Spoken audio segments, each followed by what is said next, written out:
precise. I just wake up in the morning and I yell a lot, even though it's way too early. It's fun though. Wake up, wake up, wake up!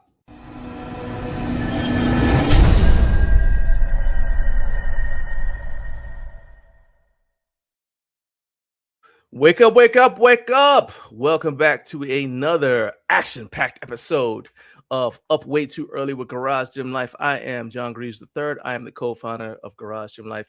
And if this is your first time on our show, welcome and thank you for giving us a chance. Do me a favor, hit the like and the subscribe so that we can make sure that everybody who needs to see this gets a little bit of a boost in the algorithm so they get to see it. Because the more you guys hit like and subscribe within the first couple of seconds after you start watching something, the more the algorithm says, hey, this is something we might need to push out to more people. And it also is going to help you out because it tells the algorithm that this is the kind of stuff that you want to see on YouTube. So help us help each other. Click like and click subscribe. First chance you get. Then also, this show, if this is your first time, this show is a little bit different because we ask that you, I already told you, we ask you to do three things, like, subscribe, and all that. But this show is about the home gym community. So we talk about fitness topics from a home gym perspective, and we get your live reactions to the topics that matter to the home gym community. So what sets this show apart from every other show on YouTube is the fact that we don't just tell you what to think, we ask you what you think about the topics that we bring up during the show. All right, so we want you to be part of the conversation, and that means if you're watching, go ahead and comment, drop your comments. And that also matters if you're watching on Replay Gang. Shout out to Replay Gang. Make sure you drop your comments about all the topics that we bring up on the show today. All right. Now, before we go any further, let's go ahead and add the person who y'all really came to see. And that is my lovely wife, Naomi. Let's play her theme song first of all.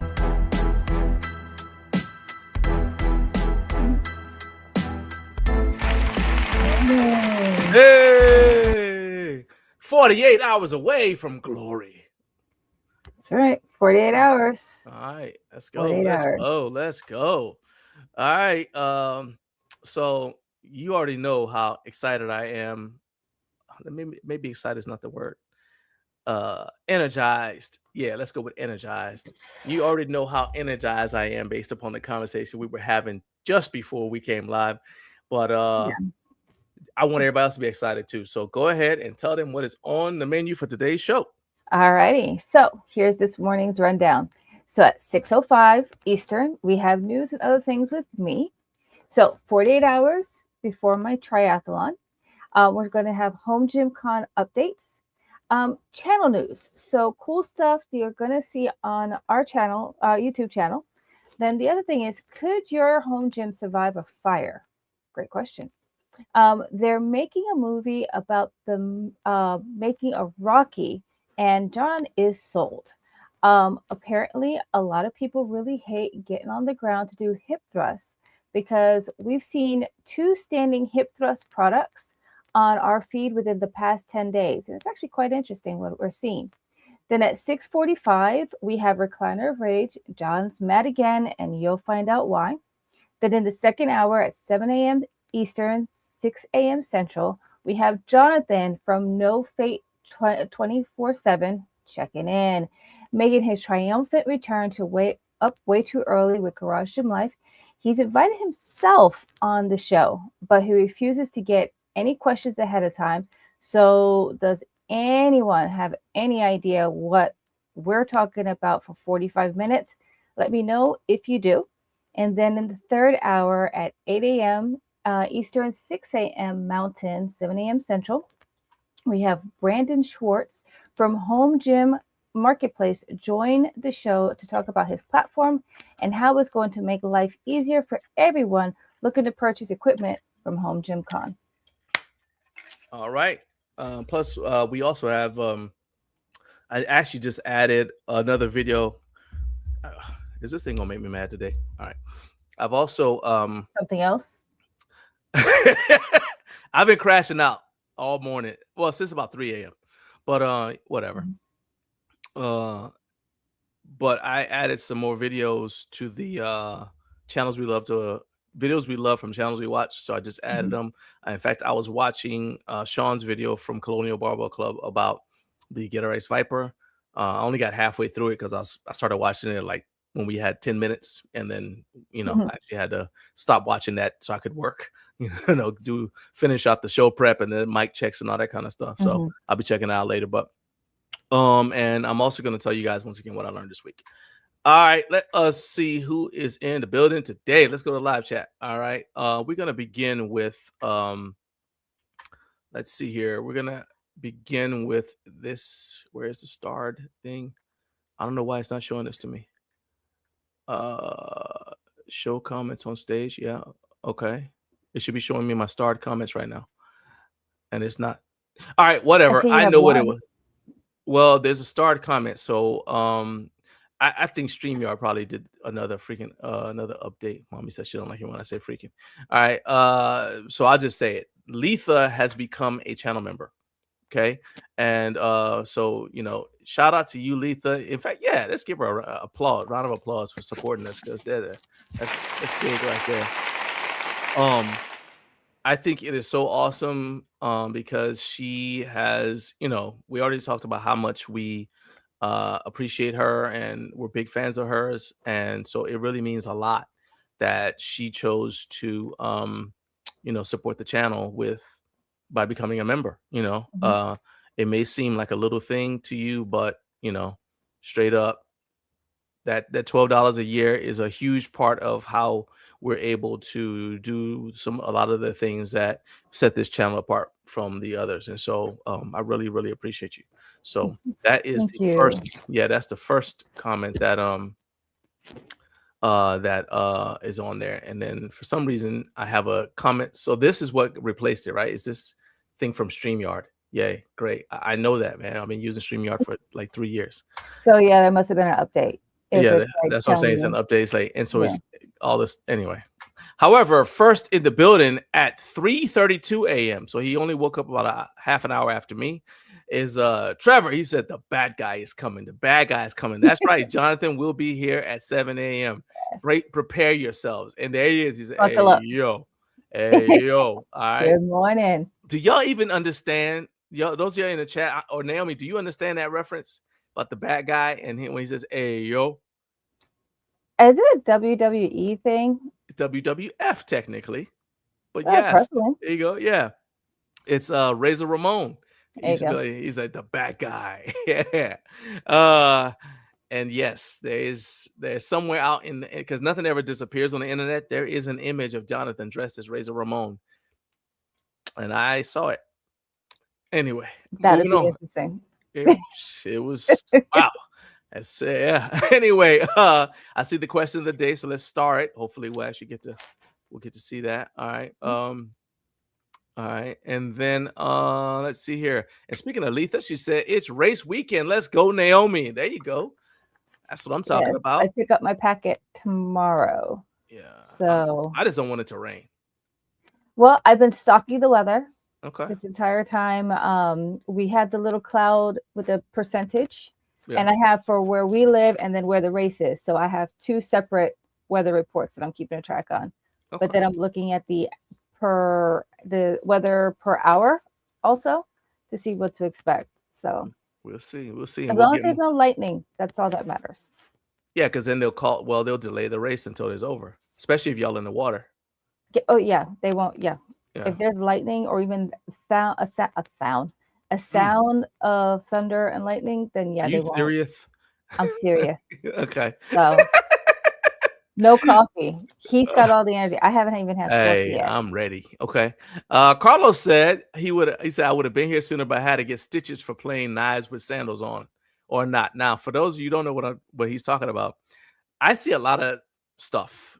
I'm sure all of y'all see stuff on your Instagram feeds too, right? But somehow this came across my feed. So I immediately said, you know what, because I'm very other centric and I'm always thinking about how to, motivate people and encourage them in their daily lives. So I sent this to Carlos And I said, whatever you face during your day, I want you to know that if this dude can do this wearing open-toe sandals without cutting himself, you can overcome any challenge that you face today. So I'm gonna go ahead and I will show you this. This is the first screen share of the day. So everybody, try not to get too excited, but here it is. You have to do the sound. Oh, okay. Oh my. I don't know if you want me to applaud before something like this. Like I said. So the funny thing is, this is the funny thing. I can see Carlos of course. cosplay in this outfit. I'm just saying, I'm not even knocking this dude. I just said, I don't know if he started out with open-toe sandals or if he got good and then said, you know what, let's try this with open-toe sandals. I'm just saying, if he can do that with open-toe sandals, then with determination and courage, you can handle whatever your boss throws at you at work today, okay? And it may feel just like whatever that dude was just doing. It may feel the same. It may feel exactly the same. You may have to go with Nerf swords instead of like the real thing. I'm just saying you can do it because I believe in you. Now, there's going to be someone out there that has won powerlifting battle axes or swords. I don't know why those are always. Stop talking about our son. That's right, he did. Yeah. He won a battle axe, a real sharp battle axe, and he was like 12. And he was like 12, yeah. Yeah. And we had to tell him Russia unaccompanied to compete in the championships. I was like, nah, bro. That ain't I said you can't play with that in the house. Like, no. How about that? Let's see here. I think we still have it in the we attic. got barred. It's in the attic. Actually, no, it's in the closet. It's up on the shelf in the closet. He said, Carlos said, we've got bars. How about you? We're up way too early, so come on through. There you go. Oh, that did rhyme. Ashley, she said, hey, 332. There you go. What is up, Ashley? We see Ashley in 2 weeks. Yes, we do. In 2 weeks, that's right. We see a lot of people in 2 weeks, which I'm excited. That actually relates to a topic that's something we're going to talk about in one of the segments. And here we go. Sean said, morning fam, ready for the bad guy to hit us with the razor's edge. And that's Razor Ramon's signature move. There you go. Hey, look at that. Y'all. Jonathan said, y'all are on notice at 7 a.m. You might want to earmuff your kids. Oh, boy. He said, John, once I join, if you want to go get a coffee, I can take it from there. Uh-oh. Is this is the day we get demonetized? I don't know. Actually, hold up. Whatever you got on right now, change into something appropriate. Change into something more appropriate. I'm talking to you, Jonathan. We are kid friendly. We are family even if the friendly. Kids want to see it, I don't. So put your chest hair back away. And I don't know what you got, because he just finished working out. I'm telling you, I saw the picture. I saw it, and I don't want to see it no more. Oh boy. And so this is all this stuff was going on before the live started. And Letha said, this is already great. John's not even live yet. Let's go. Let's freaking go. And Trevor said, I think you mean he hasn't checked in yet. Hey, I saw what you did there. Yeah. Hey, I'll tell you, this is the vibe. See how happy I am now? I was like crashing out. And I'm still you can still crash out. Yeah. I would say don't. But this is cheering me up. It's getting me to a different level. Sure. All right. Jared said, happy Friday. See, he's bringing joy and happiness. Look at this. With a cup of coffee. That's what I'm talking about. Eric said he is double streaming this and the British Open. Wow. Okay. I actually feel fairly honored. It's that multi-view. Got them dual. Either he's got the dual TVs or I don't know what's going on, but my man. Well, yeah, you can do like the multi-view on like with YouTube. Yeah, but not on your. I mean, I guess you could do it on your phone, but that's gonna be you're gonna be like trying to figure out. Okay, who got what's going on? But you ain't gonna see the ball. All right. Anyway, let's see.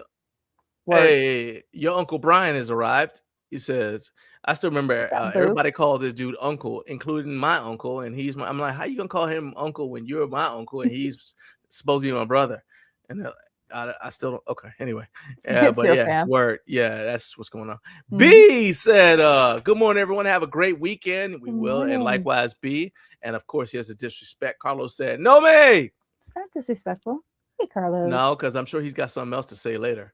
Trevor said HomeGymCon 2027 tickets are on sale now. Oh, that's aggressive. Wow. That's also ambitious. Yes. Eric said I have to see about how 26 goes before I think about 27. You will not be disappointed. You will not Trevor be said disappointed. he already pre-bought something from HomeGymCon. I just want to know, did you already pre-buy something from HomeGymCon 2027? Since he's like, I'm like, hey, whatever you make next year, I want it. Yes. All Yes. right. Okay, here we go. Kevin said, I only have time for one comment. I'm out in an undisclosed location. He said, Jonathan, if you're still using an arm blaster, your legs won't grow. I mean, I don't know how to, I don't know how to, there's a lot. Undisclosed location. Who said he's outside the building? Okay. Okay. And Eric said, I've pre-bought a few things and arranged a deal with Tim Crafter. Again, I need clarification. Is this for 26 or 27? Because we're talking about next year's HomeGymCon already. And if that's not a vote of confidence, I don't know what is. Let's see. Letha said, I'm here for all the goodness you guys bring to the community. Well, thank you. Thank you, Letha. And Trevor said, every member counts count to the content. Wow. Okay. I'm doing the best I can. Every member counts to his content creators that believe in us. Thank you. Yes. Let's see here. We're going to leave that until Jonathan comes on. And Boo wants to hold $11.98 of the oh, wow. Oh. Eric said the air quality index was at almost 300 yesterday. The race would have been canceled up there. Good Lord. Oh, really? I haven't even looked at the air quality. And Trevor wants to know too, is the air quality index from the Canadian fires affecting the race? So we're going to talk about that during Naomi's update about the race, but let me start that so we don't forget it. B said it is bad in Chicago with the Canadian fires. Didn't they have fires in Canada like last year or something like that? They still playing with matches up there? What's really? Okay. I'm saying, you know what? We got Smokey Bear down here, so we don't do that sort of thing. We have had fires. No, I'm not the only one that sees stuff like the dude spinning the. Did I send that to you there, Boo? If I didn't, I sent you something else. No, I sent you the one about the dude doing a handstand on himself. Oh, you want to see it? No. No. I'll say it. Okay. No. Oh, okay. But anyway. I second what Boo says. Yeah, see, look at it right. He said runs back in the room. Hey, John. See what I'm talking about? See how far down that was away from when he greeted you? See. But you do find some of the weirdest things. It makes no sense. Eric said this year it might be getting too packed. I doubt I want to go next year. 4 years in a row is good enough. Okay. I mean, we're like that about the Arnold.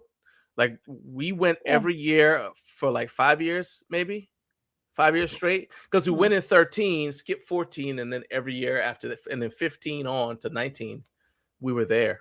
So 4 years straight. Well, didn't you go for 20? We didn't go. No, because remember the COVID.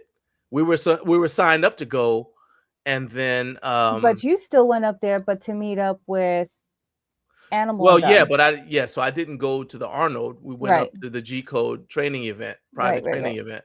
But yeah, we had the media passes to go to the Arnold. The Arnold was canceled, and then I had told Greg I was gonna be at the I said I'll come by y'all's training day after the Arnold, and because I had promised, I got James and Joaquin in the car. I said, let's go. You know why? Because I'm where I say I'm going to be when I say I'm going to be there.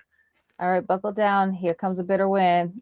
I'm just saying, I just brought that up earlier, right? With you, right? And that's proof right there. I'm where I say I'm going to be when I say I'm going to be there. Okay. Yes.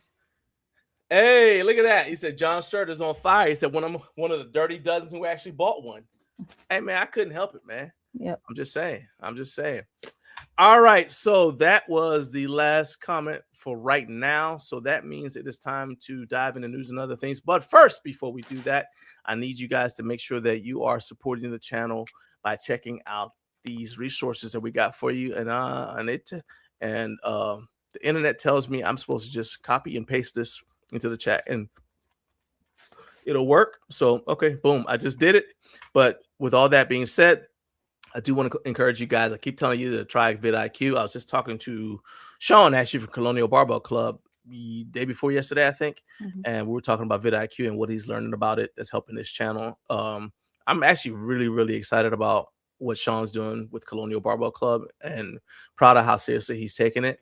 And a tool like vidIQ, and he didn't get it through our link, but I'm just happy that he's got it and that he's using it to improve his channel. So if you guys want to grab vidIQ, use it to improve your channel, here is the link, and I'm going to give this to you, and you know, it'll give us credit, help us out. So that's another way you can support the channel, and it will improve your channel. I'm telling you, I promise you that. All right. If you're watching on replay, that link is in the video description, so you guys can just go there to check it out.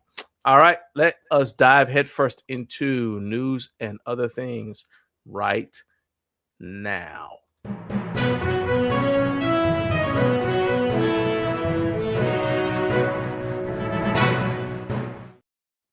All right, let's begin with the question of the day. Question of the day is, do you guys get on the floor during your training sessions? Or do you act like your back thinks the floor is lava? So I want to know that. And that actually, there's actually a bonus question of the day, which is over under 5 minutes for my conversation with Jonathan. Goes completely off topic, which is a trick question because we technically don't have topics for that one, because he doesn't want me to give him topics ahead of time. He wants to just talk. But still, ain't no telling what we're going to talk about. But here is the official question of the day. So do you get on the floor on a regular basis during your workouts, or does your back think the floor is lava? Go ahead, comment with your answer in the live chat. If you're in the replay gang, post it as a comment on the in the comment section. All right. So I will answer that first. I get on the floor all the time because, and I actually did a video about this, which I happened to see recently.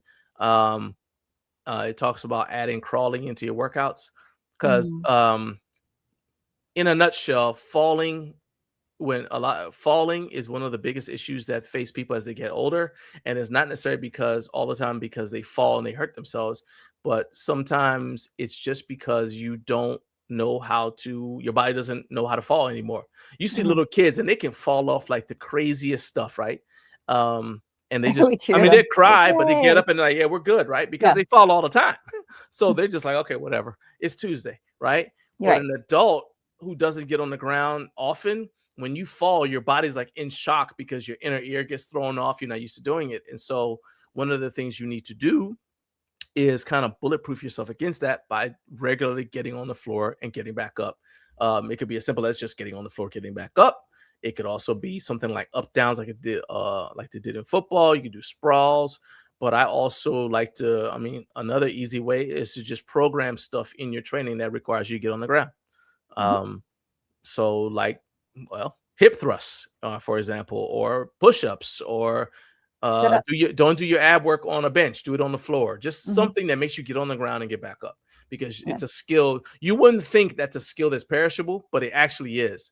And when I was working at the Powerhouse Fitness Center in Chattanooga, that was one of the things that I used to work with older people all the time. I taught a couple of classes for seniors, and one of the things that they would struggle with whenever I said, okay, let's do ab work, they would want to do standing ab work because they didn't like it on the ground. And once they got on the ground, they're like, oh, I don't know if I can get back up. And I'm like, well, what you going to do if you're at home and this happens? Let's practice it now so we can figure this out, right? And like, they looked at me like they had never thought about it that way. You know what I mean? So anyway, so I just say that's my thing. So yes, I get on the ground as often as possible. What about you, Naomi? Yeah, if it's programmed, I do it. Sometimes, whether it's for mobility work, whether it's programmed for like my hip thrusts, or heck, I've been doing bench press, but without the bench. So chest press on the floor. It's floor presses. Floor presses, yeah. Okay. So now I guess, like if you fall, I think as an adult, like, we tend to kind of like, before we get up, it's like you kind of do an assessment from head to toe. Does anything hurt? Is everything? Yeah, that's true. Now you do have to like assess. Yeah. Now I'm thinking about Aunt Bunny from Eddie Murphy's Delirious, by the way. Well, like when I had he said like older people try to stop themselves from falling, it just makes the fall take longer.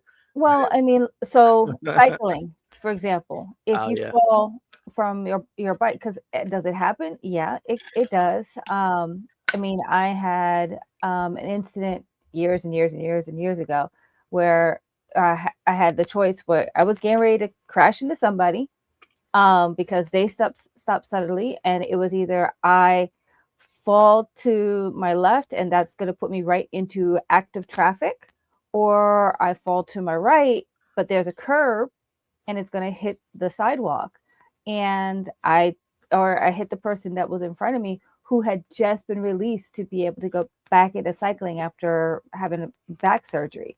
So I took option 2 to hit the curb, and literally, I mean, it broke my shifter.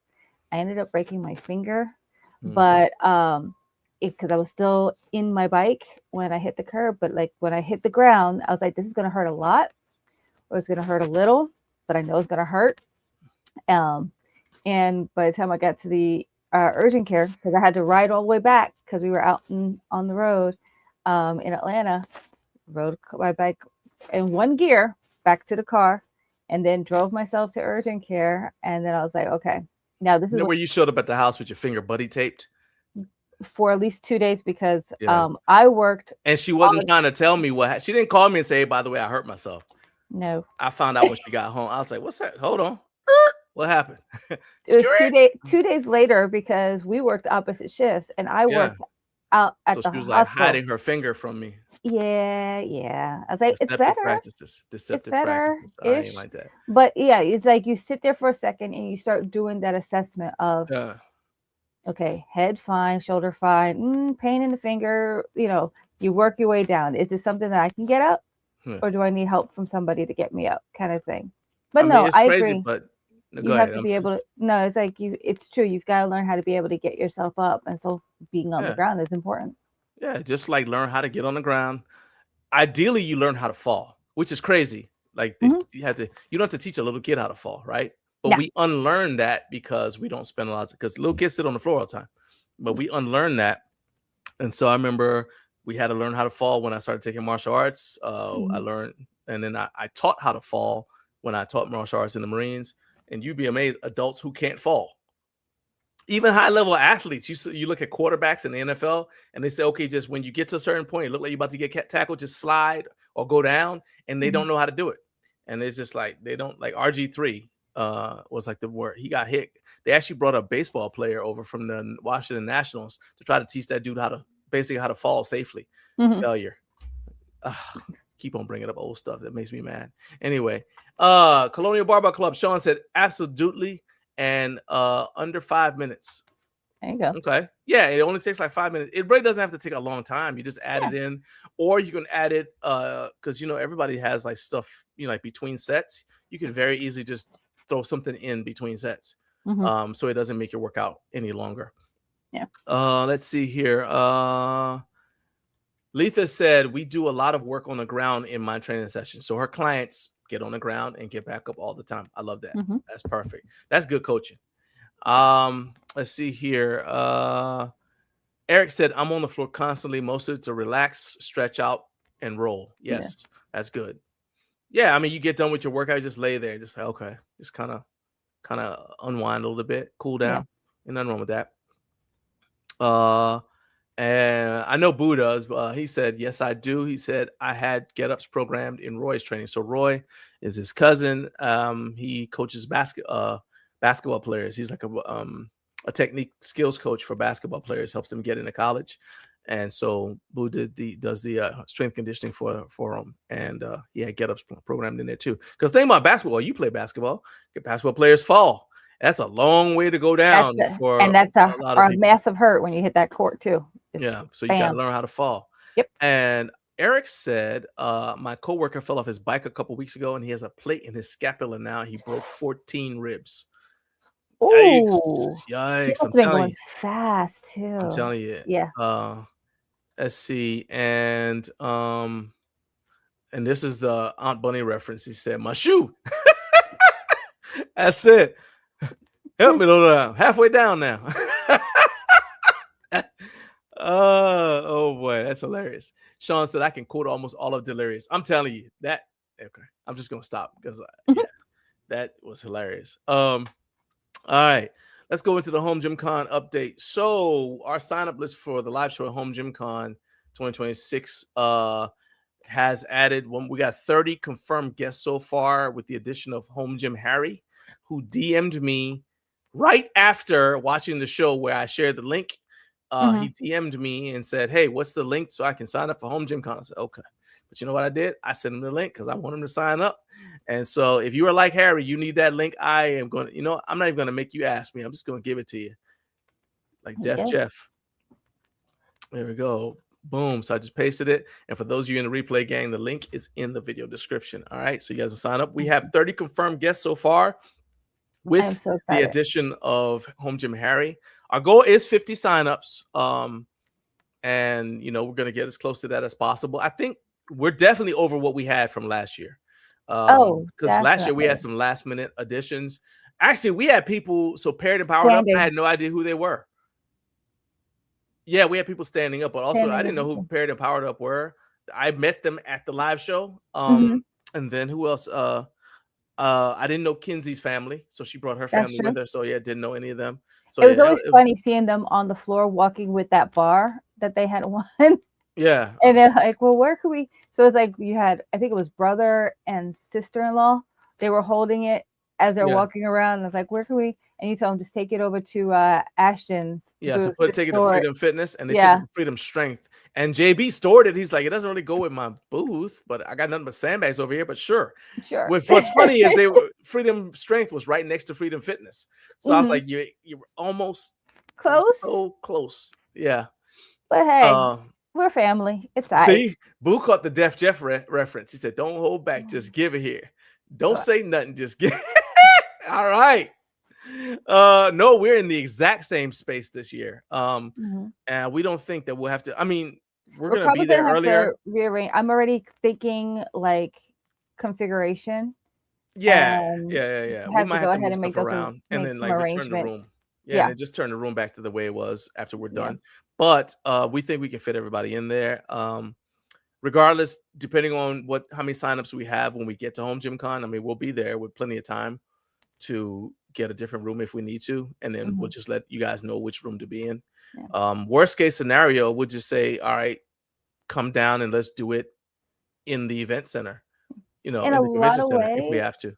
It's gonna feel like a family reunion, so that's like really what I'm excited about, is seeing everybody. I can't wait. I cannot wait. Eric said I was probably still a little tuned up at the thing last year. I mean, I'm just saying, I told you not to go drinking with the Germans, but you did. You say you were tough. You from Wisconsin. I said, okay.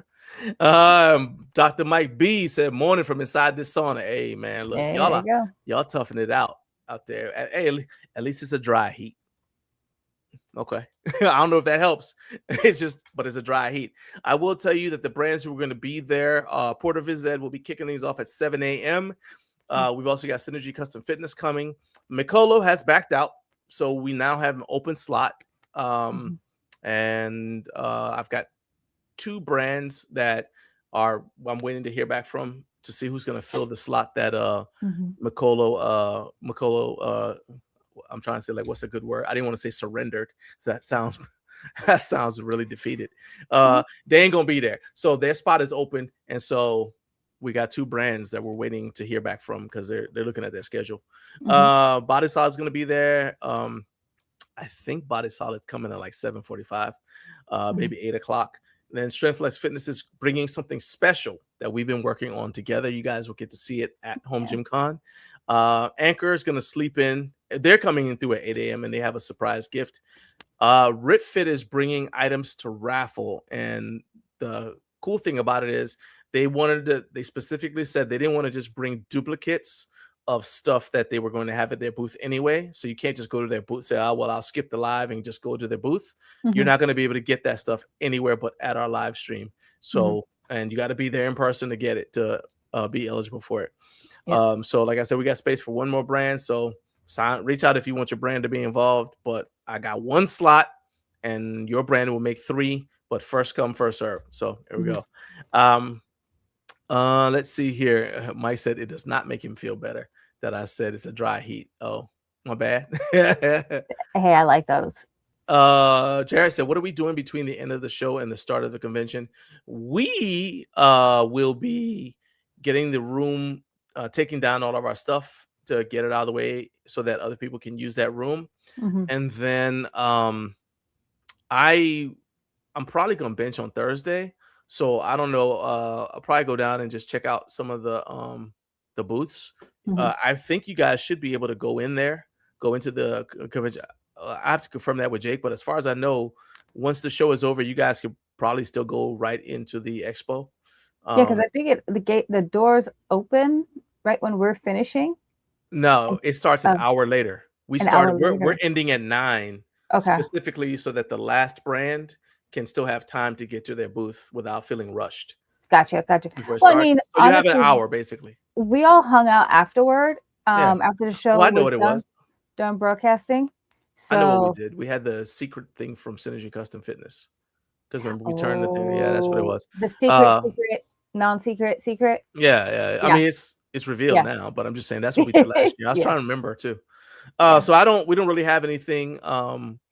Maybe we can talk about our Shopify store if you want, but Mhm. we don't have anything planned. I'm open to ideas. But I Well, want to make sure nobody feels rushed. We'll probably still have cinnamon rolls, maybe. I don't feel like that's I possible. don't think so. Think that. Nah, you Yeah. gotta look. I told Harry. He said he might show up late. I said, and you might not have cinnamon rolls. Don't mind us. I mean, these are special. They're being flown in. I'm All telling you. ingredients Yeah, are I'm saying. being imported from Utah. So Yeah. that's cool. Go ahead. I'm just about to read because No, no, Trevor no, said no. something. No, go ahead. Trevor said that last year the show ended when the VIP pre-entry time opened up. So there you go. There you go. Okay. Moving along on Thursday. Remember, we have a live stream on Thursday as well as on Friday. So Friday, it's Friday morning. Then we have a live stream on Thursday during the actual public, what do you call it? Public attendance time. When the actual convention is open, we have a live stream during that time period, right? And it's going to be live from the Anchor booth. And I want you guys to make sure you stop by and say hello during the live stream. Yes, I want you to come over and say hello during the stream. So while I'm there talking, while Mike and I from Anchor are talking, I want you to come up and say hi. All right. Especially if you are not a content creator. If you're just a regular person, come on up, say hi. We'll shout you out. If you got an Instagram, we'll shout out your Instagram, your YouTube channel if you got one. I'll sing happy birthday to somebody for you if you really want me to. Let's have a good time with it. Because the entire goal of the stream is to put the spotlight on HomeGymCon and the regular non-content creator / influencer people who are taking time to attend, especially on a Thursday. So if you're just like a regular person who like, I just want to come and check this out, you're who I want to talk to. And also, if it's your first time at HomeGymCon, if you're walking by, make sure you swing by because I want to hear from you what your impressions are of it as a first-time attendee. So definitely come on over. Public service announcement. You know, if this was our generation, we wouldn't have to say this, okay? But this is this generation, so I got to say it. Do not come on stream if you called in sick to work to attend HomeGymCon. Naomi, I'm serious. Do I not? Tell me. For real. Is this not something that I got to tell you? That is for this generation. Right? This generation of person will live stream themselves counting the money from a bank robbery. Okay? So I'm just saying. Like by the way, don't rob banks. Yeah, don't rob banks. We do not endorse that. I don't endorse bank robbery, but I can see like calling in like, I'm not feeling good. And then they don't understand how they got caught. And I'm like, it's like, you do realize that employers do check out to see if you have social media. That's my private Instagram. What you doing on it? It's private, but it's public-ish. So look, all I'm saying is if you called in sick to work and do not come by and don't say, oh, well, my employer is never going to see this. Naomi, you went to REI, right? And somebody recognized you? Yes. Okay. People will I'm just saying, you never know. So I'm just saying.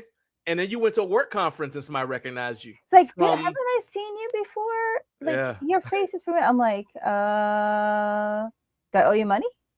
And it's like, no. Like, you were on like, and then I explained again. that's right. And I'm like, oh yeah, hi, kind of YouTube thing. channel, yeah. YouTube channel. That's so funny that you said, do I owe you money? Because I always say the other way around. Like, do you owe me money? Me money. You know what I'm saying? I ain't trying to help you. I'm just saying. And Trevor said your boss might be watching the stream from their office. Like, just That would be funny. Like, hey, let's just call. Hey, let's get HR in here. Hey, we stream on LinkedIn, so hey. Yeah. All right. I'm just saying. I ain't trying to say. I'm just saying. Jared said I'll do my best to bake something for the morning show. Okay. Hey. You know what? Is that a promise or a threat? Nah, I believe in you, Jared. Bring your baked goods. That's it. There we go. Mike. There. Mike, I'm telling you. All right. Mike said, I did that when I was a young sailor back in the day. I was supposedly sick in quarters, and I popped up on the screen at the beach when MTV came down there back in the day. That was a long restriction. See, I'm talking about, look, I'm saying, y'all got no game. Which TV show for MTV was it? Ain't no telling. I mean, he's in San Diego, so, or I don't know if he was in San Diego at the time. It could have been anything. Because I'm trying to think, was it Real World? Because Real World was in San Diego. Remember they did Spring Break. Remember they did Spring Break. That's true. Did Spring Break from the beach and stuff. They had Real World San Diego. They had a couple other. I'm just saying, if you are supposed to be sick, do not come on the stream. All right, that's the only warning. That's the only warning I'm giving you. All right, that's all I'm saying. And was the vibe? Yeah, I'm telling you, that's true. Look, that was our generation, man. That was our generation. Oh, anyway, moving on. We've got a comfortable shoe update. This is also HomeGymCon related. Oh, by the way, we are not hiring. So if we say don't come on stream, you get an HR calls you in office and you get fired, don't come back to us. We're not hiring. We're not hiring right now. We can't help you at this point. No, okay. I'm that's all I can do for you is tell you not to. All right. Anyway, we can send out your resume. I'll tell people that. Yeah. So I'll tell them something. Yeah. All right. Comfortable shoe update. And this comes from our guy, Jared. So this is the second comfortable shoe update that we've gotten. Y'all remember last week we got a comfortable shoe update from Carp. And now we've got a comfortable shoe update from Jared. Because I said, get my recommendation for new people at HomeGymCon, get comfortable shoes. So Jared got himself some whitened wide toe box barefoot running shoes from Amazon under $40 to your front door. You gotta love he said, I don't run, so hopefully they last a while. So there you go. There they are. I'm telling you, I am buying insoles personally, and I got a little knee brace / compression sleeve from Old Bones Therapy. Not sponsored, but we are taking money. We've also got solutions like the Normatec. Yeah, we got a bunch of stuff because you got me the first time. You ain't getting me again. I mean, literally last year, I mean, I can't speak for John, but for myself, I was like, I was sore from the hips all the way down. I couldn't bend my leg. I got on the pendulum squat from ATX and I couldn't bend my leg. He said, Marvin was like, hey, try it out. I was like, I don't know, man. My knee is not cooperating. I don't know. I said, I'll give it a shot. I got on there and my knee would not bend. I said, okay, if I do this, I will still be down there next year. So let's just stop now. And he said, Mike said it was MTV Spring Beach Party. Yeah. Sean's a fan of the Whitens. He said they're the ish. Okay. 2 for Whitens. Okay. Not sponsored, but we are taking money. Let's see here. And that's just a blanket thing. If we name your brand, you've never heard of us, we'll still take money from you. All right. Let's see. By the way, Matthew Porter is doing a raffle at HomeGymCon to benefit diabetes research. So he's going to be on the show next week to talk more about it. But he sent me a picture of the product. So this is it right here. This is a one-of-a-kind product. He's not making another one. So you won't be able to buy it. So if you don't get it at HomeGymCon by winning it in the raffle, that was your chance, So you want to make sure you enter the raffle, and he's going to be here next week to give you guys all the details about how you can enter the raffle. And again, all of the proceeds are going to go to benefit the American Diabetic Association because his brother and his father both passed away due to diabetes. So this is a project. This is a cause that is near and dear to Matthew's heart. But we will definitely learn more about it next week when he comes on the show. So make sure you guys bring your questions for that. Another public service announcement. Will Wu from Xmaster just did a a video on Instagram. He said they want your feedback. So Will's going through it right now. He's got a busy couple of weeks, and it's not going to slow down anytime soon. But he said he wants you guys to visit him at booth 355 at HomeGymCon. It's near the Rogue Fitness and the Apex booths. So they're taking prototypes, and they want to get feedback on the prototypes. Yeah. So remember that one prototype he had over at HFA.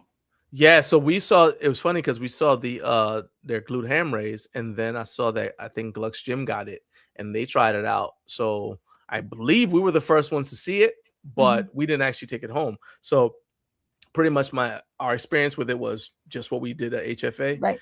He's gonna have more stuff at HomeGymCon, so I'm looking to I'm excited to swing by his booth and just check out what he's got going on there. It's always good to see Will. Yeah, I was gonna say, like you read my mind, because I was gonna say I've been a big fan of X Master. Remember, Basement Brandon like sent like this message on Instagram. It's like, hey, since you're at HFA, go check out Will Woo and X Master, right? So then we had to go find them. We're like, remember, we were walking trying to look because their directions were horrible. Not Will's fault. It's a HFA thing, but we couldn't find it. So we were walking all around. And I said, they got to be around here somewhere, and we found them, and he didn't know who we were, and I was like, okay, well, Brandon told us to come over here. Yes. And then that was pretty much the beginning of our love their deadlift platform. Yes. I mean, their deadlift platform, it is and was amazing. The one that first one and American Barbell are my two favorite deadlift platforms of all time. Yeah. Awesome deadlift platform. Because they're low bounce, they're comfortable to stand on, they're supportive. I love it. I love it. If they could just make the entire floor at HomeGymCon out of the same material, like the same material. Oh man, I'll be walking on air. If people be bounce, you'll be bounding all over HomeGymCon. You'll be jumping accidentally. Yes. Like they said they did at Prince's house.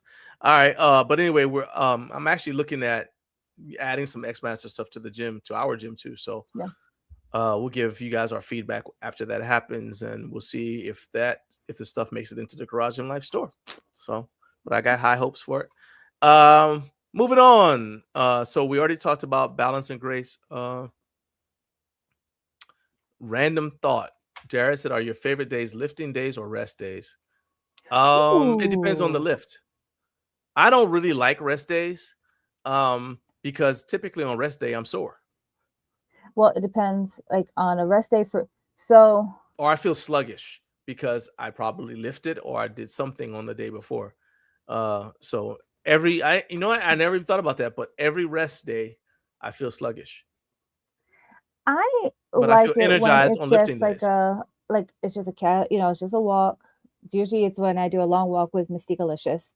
Or swimming is, unless I'm trying to push my pace, I can just it's just that release, that relax kind of thing. No, I didn't even think about it. So you said lifting, not workout days. So I'll go along with it. I'll say, to me, a lifting day is better because in general I feel energized on lifting day because that's what I have my rest day for. So the lifting day, I have more energy. There's a little bit of anticipation because I know I'm lifting that day. My rest day is like I'm recovering from the lifting day. Now, if I hit a PR on the lifting day, then I'm still riding that high on the rest day. Because see, lifting for me is considered a work. Like it's a work day for me if it's a lifting day. Even if I'm doing like my cardio for my training part, that's still kind of like it's still working, but like for rest, it's like doing what I enjoy, but for fun. So swimming, I can either push my pace or I could just kind of relax with it. Yeah. Cycling, I can make sure I'm pushing my pace with my cadences and stuff like that, or it's my zen. So it just depends. But that's a great question, Jared. I like that one. So Carlos said lifting days over resting days for me, Jared. Yep. So I mentioned that Letha has become a member, is the newest member of our channel, and I gotta say, you've got access to some special emojis that only channel members can use, so you'll see them in your emoji list. if you're on YouTube, and there's a weight plate icon next to your name, and that you see, and that icon changes for every year that you've been a member. So it starts out at bronze, then it goes to silver, then it goes to gold. So actually, no, it's a weight plate icon. I'm sorry. It starts out at like maybe it's like the black. Basically, the highest one is the red because it's based off of kilo plates. So yeah. So anyway, so every year the weight plate icon changes to signify that you've been a member for a long time. If you guys want to become a channel member, here's how to do it. If I can find that video, I promise I'll play it. Here it is. Hey, I don't want you to just watch this video. I need you to like, subscribe, and if you're already a subscriber, I want you to join our channel for 99 cents a month so you can help us improve YouTube for the home gym community. Okay, back to the video. All right, so there you go. Click the link in that I pasted in the description for the video, and you guys will be able to support us. This is 99 cents a month, $12 a year. And speaking of membership, we are going to be doing a members only live stream to give our paying channel members a sneak preview of the Shopify store. We want your feedback on which products to include, especially when it comes to the branded Garage Gym Life merch. So it's basically the stuff that was in the store already. And for those who don't know, we were using a platform called Teespring. Then it became Spring. And Letha found it. Okay, so there we go. Letha found the emojis. There we go. So you're gonna have fun with those. See right there. Yeah. So she sees. Yeah, she found them, the deadlift, the ICU, and the mic drop. There you go. All right. But yeah, so we want you guys' feedback on the products because we were using a platform called Teespring. Then it became Spring and it was run by a company called Amaze, and it's shutting down. And so rather than just randomly just switch everything to another platform, we're like, well, let's figure out what it is that people want. And then that way we can provide the Garage Gym Life merch, the banners, the t-shirts and stuff that you guys really want, instead of just randomly throwing stuff out there. Like, oh, well, we see other people have this, so let's add it. I don't want to do that. I want to put the stuff that you guys want, so I want your feedback on that. And then you get to see the products that are already in there from the other brands, as well as some of the, and I'll also tell you about the products and the brands that are pending going in there. And I'll be taking questions for anybody who doesn't, if they're like, hey, well, what do you guys, any questions at all you want to know related to the store. The stream is probably going to be either on a Saturday or a Wednesday evening. So either be on a Saturday morning, maybe a Saturday evening, but most likely either Saturday morning or a Wednesday evening. And we're going to keep it to 30 minutes. And we are not recording it. So once the stream is done, it's going to be deleted. So you either have to be there live or you have to just wait until the shop goes live to see it. All right. So I'm going to skip all the other stuff that was on here and we'll just push it to next week because it is now 6:53 and we got to do recliner race. Before we do that, Naomi, once again, anything last items that you want to add about the race? I'm excited. My nerves are starting to kick in. You swam yesterday in the tri-suit. How was that? I liked it. It definitely feels different. You feel it's not like so if anyone's ever swam in a wetsuit, you have that feeling of buoyancy. It's not so much like that, but you do feel a support, like a buoyancy kind of support. So, but it's like it felt great. It felt great. So, it'd be interesting to see going from running to the biking and not have to change and not have to do anything. Change or anything. Because I will say it's gonna have to dry before changing out of it because that was an experience. I was afraid I was gonna have to ask for help in the ladies' locker room. I'm about to say I'd help you, girl. Yeah, I'm helpful. Family show. Family show. That's how we got a family. Hi, I got it. I know you got to go because I got to crash out. Bye. All right, bye. Yeah. That was my lovely wife, Naomi. I love making her blush, and I know what you guys love. That's right. You love to see me crash out. So before we bring Jonathan on, I'm going to do recliner rage, and then he gets to react to what I just crashed out about. Ready, set, go. It's the recliner of rage. It's the recliner of rage, 'cause he's not happy.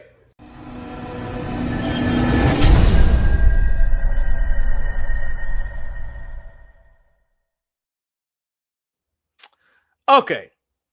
Today's Recliner of Rage is dedicated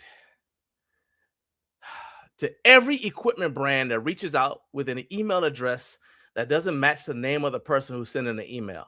It's not just a raggedy Amazon only alphanumeric name brands that are doing it either. Look, our budget here at Garage Gym Life is very small, but we still paid the funds to make sure that we have distinct email addresses for me, for Naomi, and then we have a generic one for Garage Gym Life that we use for any kind of brand deals. So seriously, what are you doing with your company? What are you doing with your company budget?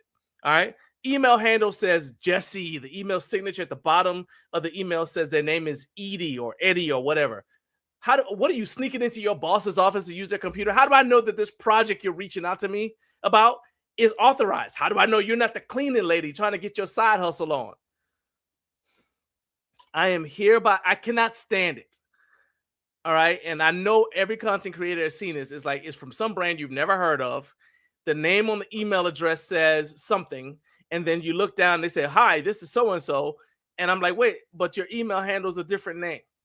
I don't understand that. So I've had it up to here. I'm done. I'm officially done. I'm hereby calling a moratorium on working with anybody whose email address is not a general marketing email address. So marketing@companyname.com, right? Something like that. And then the company name better be one from a recognized brand, by the way. Some sort of recognized organization, not some junk that you made up by putting together all the letters that were left over from your last birthday cake. All right, decoration. All right. Or even better, this is hoping for a lot, but let's say your email address actually has your personal name and then the company name. So for example, Steve Rogers @companyname.com. That's a name you can trust. Okay. Otherwise, keep your money. I ain't got time for you. Okay. Thank you for letting me share. I'm going to calm down now because I'm adding LinkedIn and they don't like it when you yell on LinkedIn. I'm going to be professional. So let's go ahead and just add them right now. All right. Cleansing breaths. All right. Shout out to the Central Time Zone. My first guest is a fellow content creator who has one of the word I decided to use was eclectic. He's got one of the most eclectic channels on YouTube. He could literally call it Jonathan Reviews Everything because his channel is devoted to covering not just the home gym space, but anything that makes life more efficient, especially if you're pressed for time and you're still trying to juggle your responsibilities as a husband and father with your fitness goals and just everything else you got to do. I'm not exactly sure where this conversation is going to go, and I am sincere. I can see him backstage, so I'm sincerely glad that he's not wearing the outfit that he wore in the Instagram promo he did for this appearance. I don't know what's going to happen next, but God has not given us a spirit of fear. So here it goes. Let's go ahead and pull up his theme. He actually has his own theme. Jonathan, welcome back to Up Way Too Early with Garage Gym Life. It's the No Fate channel checking in, John. And listen, I'm glad to be back. And as far as people emailing me with random emails, John, you got to troll the trolls. They'll email me and they'll be like, I'm your favorite fan. We love your content, your energy. We want you to review an electric bike. And I'm just like, you know my channel? You know my channel? Sure. Send it to me and I'll give you an honest review. And then they get all surprised when you actually give them an honest review, which is fine. But we got a lot to talk about today, John. How have you been? I've been great, but just because you said that about the electric bike, hold on. We got one here. All right, here we go. Hi, Garage. Yeah. Just checking in one last time regarding my previous message. All right. I completely understand things get because I ignored the other two messages. They all went in the spam folder, right? But it said, I simply want to leave this here in case the XGODY, that's right, XGODY space N8 feels like something you'd be interested in exploring in the future. All right. It is not. That is a projector that's supposedly designed for bedrooms or something like that. And I say, what about my channel made you think that I was the perfect person to reach out to about putting a movie projector in my room, in my bedroom, where I sleep? That's all I'm saying. Listen, there's so many companies doing this, and it's all third parties. It's not even the companies themselves; it's third parties, and it's a whole It's a whole thing. And they're like, oh, we want you to have exclusive rights. And then you see like thousands of other home gym content creators with the same exact piece of equipment on the same exact day, releasing the same exact video. So just kind of the name of the game. Well, I mean, your channel, though, you review a lot of stuff. So if they say, hey, look, we want you to review this electric lawnmower, then I'm like, okay, that kind of fits because he's all about like, because you told me it's like anything that makes my life easier or more convenient. So I Absolutely. get it. Absolutely. I do not have that. I don't understand. Yeah, you have a successful YouTube channel, and that's what we need to talk about today, John. That's what we need to talk about, John. They need to put more respect on your name in the home gym community. For those who don't know, he's got 235,000 subscribers. That's bigger than all your other favorite YouTubers out there. Boom, John's bigger than them. And for some reason, no one's talking about him. I mean, obviously, he is undervalued. He's always he's always imitated, but he's never duplicated. I don't understand why the home gym community doesn't talk you up way more for not only for all that you do, but your numbers, they're goated. It's just ridiculous. So with that, that's actually an excellent segue into this comment. Sean says, Jonathan, I have to get you to cut a promo at HomeGymCon. I'm like, no money changed hands, but I feel like I owe you money now. Man, I appreciate it, man. I mean, I'll tell you, I mean, I'll say this. I don't think it's nefarious. Here's the thing. And I actually was talking to somebody about this literally yesterday, right? All right. So here's the thing. Our channel isn't like a home gym review channel. In fact, we're kind of, you and I are kind of like fighting the same battle in a way, because we cover a lot of different topics. So if somebody is a fan of like YouTube reviews, they don't think about us when it comes to YouTube reviews or home gym reviews, because that's not essentially what we do. It happens, but that's not the point of the channel. It's like our channel is a magazine. And so I think what happens a lot of times is, well, actually there is one thing that I can't stand, but I just chose to deal with it.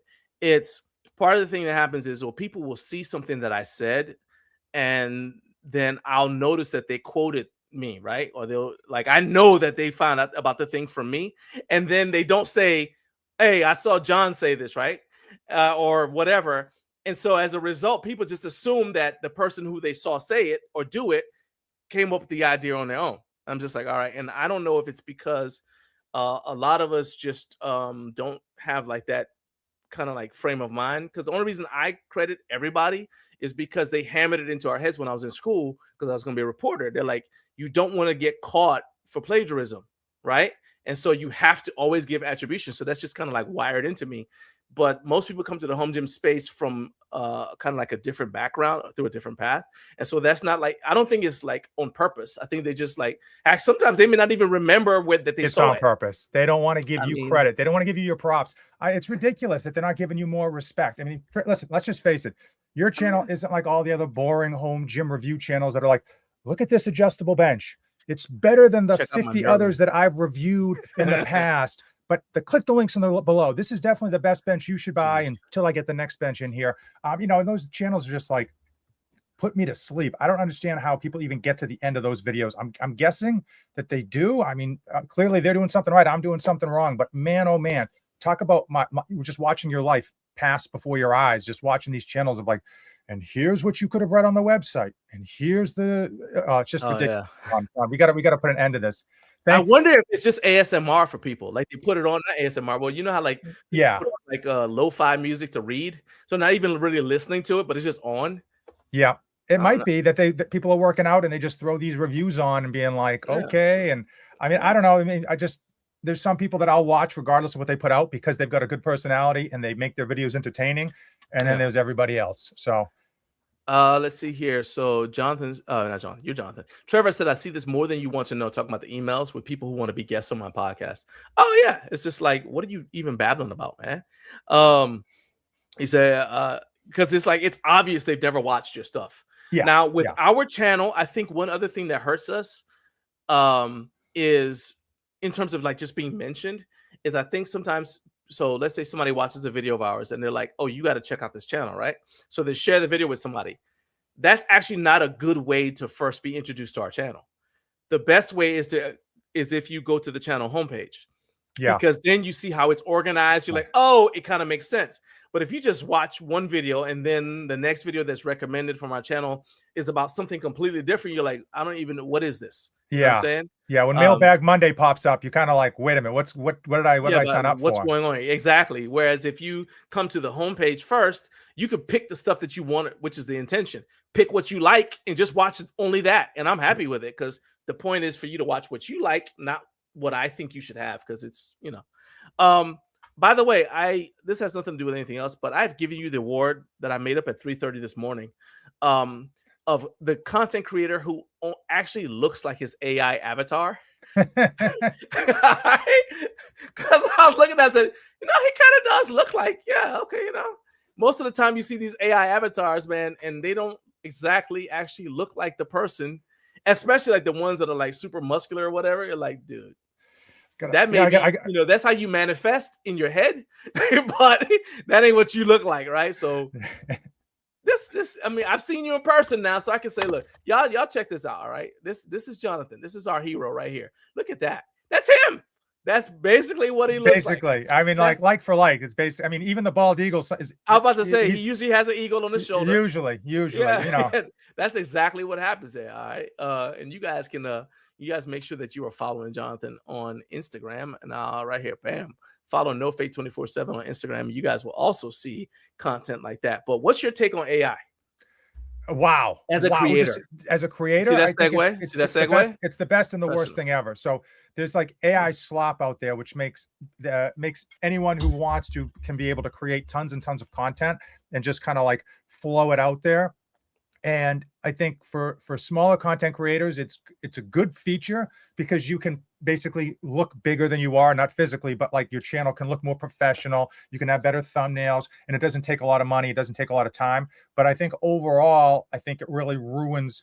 We're seeing a lot of like backlash where people see an AI thumbnail, they're not going to click on it because it looks like fugazi. It looks like, okay, that's going to be AI slop. Whereas, I don't know, for me, I have a lot more respect for when I see like a realistic thumbnail of someone like using the product, and that's hard to do sometimes because you can't get a good shot with your background and what's going on. But I think it's tough. I think I can see why so many people are using it, and I use it sometimes, you know, for thumbnails, and I'll use it for like pieces of certain stuff. And it's just hard to ignore. It's the train that you either get on or you're going to get run over by. So I think when it started out, it was like, oh, that looks unique, but then everybody started using it. So now I'm like, if you want to be unique, you have to not do that. Right? You see it on Instagram. Look at Instagram. Someone comes up with like some post design that's like, I don't know, the new it thing of the day, and then all of a sudden like 50 other people have the same exact thing, their version of it, copied and pasted, and they found the right script they needed to enter into ChatGPT or Claude or Perplexity or whatever AI you're using, and boom, poof, all of a sudden you get the same exact thing. And then it's like, by the time you see the 10th one of the day, you're like, God, I get it. It's not original. You got me, Like, I remember when everybody was like an action figure for a little while. I was like, okay, that's great. So I think I'm not doing that. I think it's making it harder to stand out as a content creator, though. But personally, I think it's just making it be like, how am I going to set myself apart from everyone else? Like, I'm putting 40 hours in a week, and someone's like just using code on ChatGPT and getting like video output that would take me like, you know, hours and hours to do. They're getting it in like, you know, 15 minutes. So. The thing that I like about AI is, and the people who should be mad at this are the technical writers, is it does stuff that you used to have to pay somebody to do. And I will say that what I like about it isn't that it takes a job away from somebody, but a lot of times it was difficult to find that person, and you didn't know if they were good at it. Right? Like they put their profile on Fiverr and said, "Oh, I'll do this." They promise you magical things, right? You're like, okay, so, and you pay them. And then you get it, you're like, you know, I don't know about that. You know, and your results are whatever. And you don't really know if it's good or not because you don't have a frame of reference. You know, if you say, hey, write me something that's SEO friendly for this or whatever, well, you don't know anything about SEO, or you wouldn't ask them to write it, right? So you don't know if it's effective or not until your video still doesn't get seen. Right? Whereas with AI, is at least you're like, well, okay, you know, you can kind of it cuts out the middleman just a little bit, or cuts out the time trying to find somebody who can do it.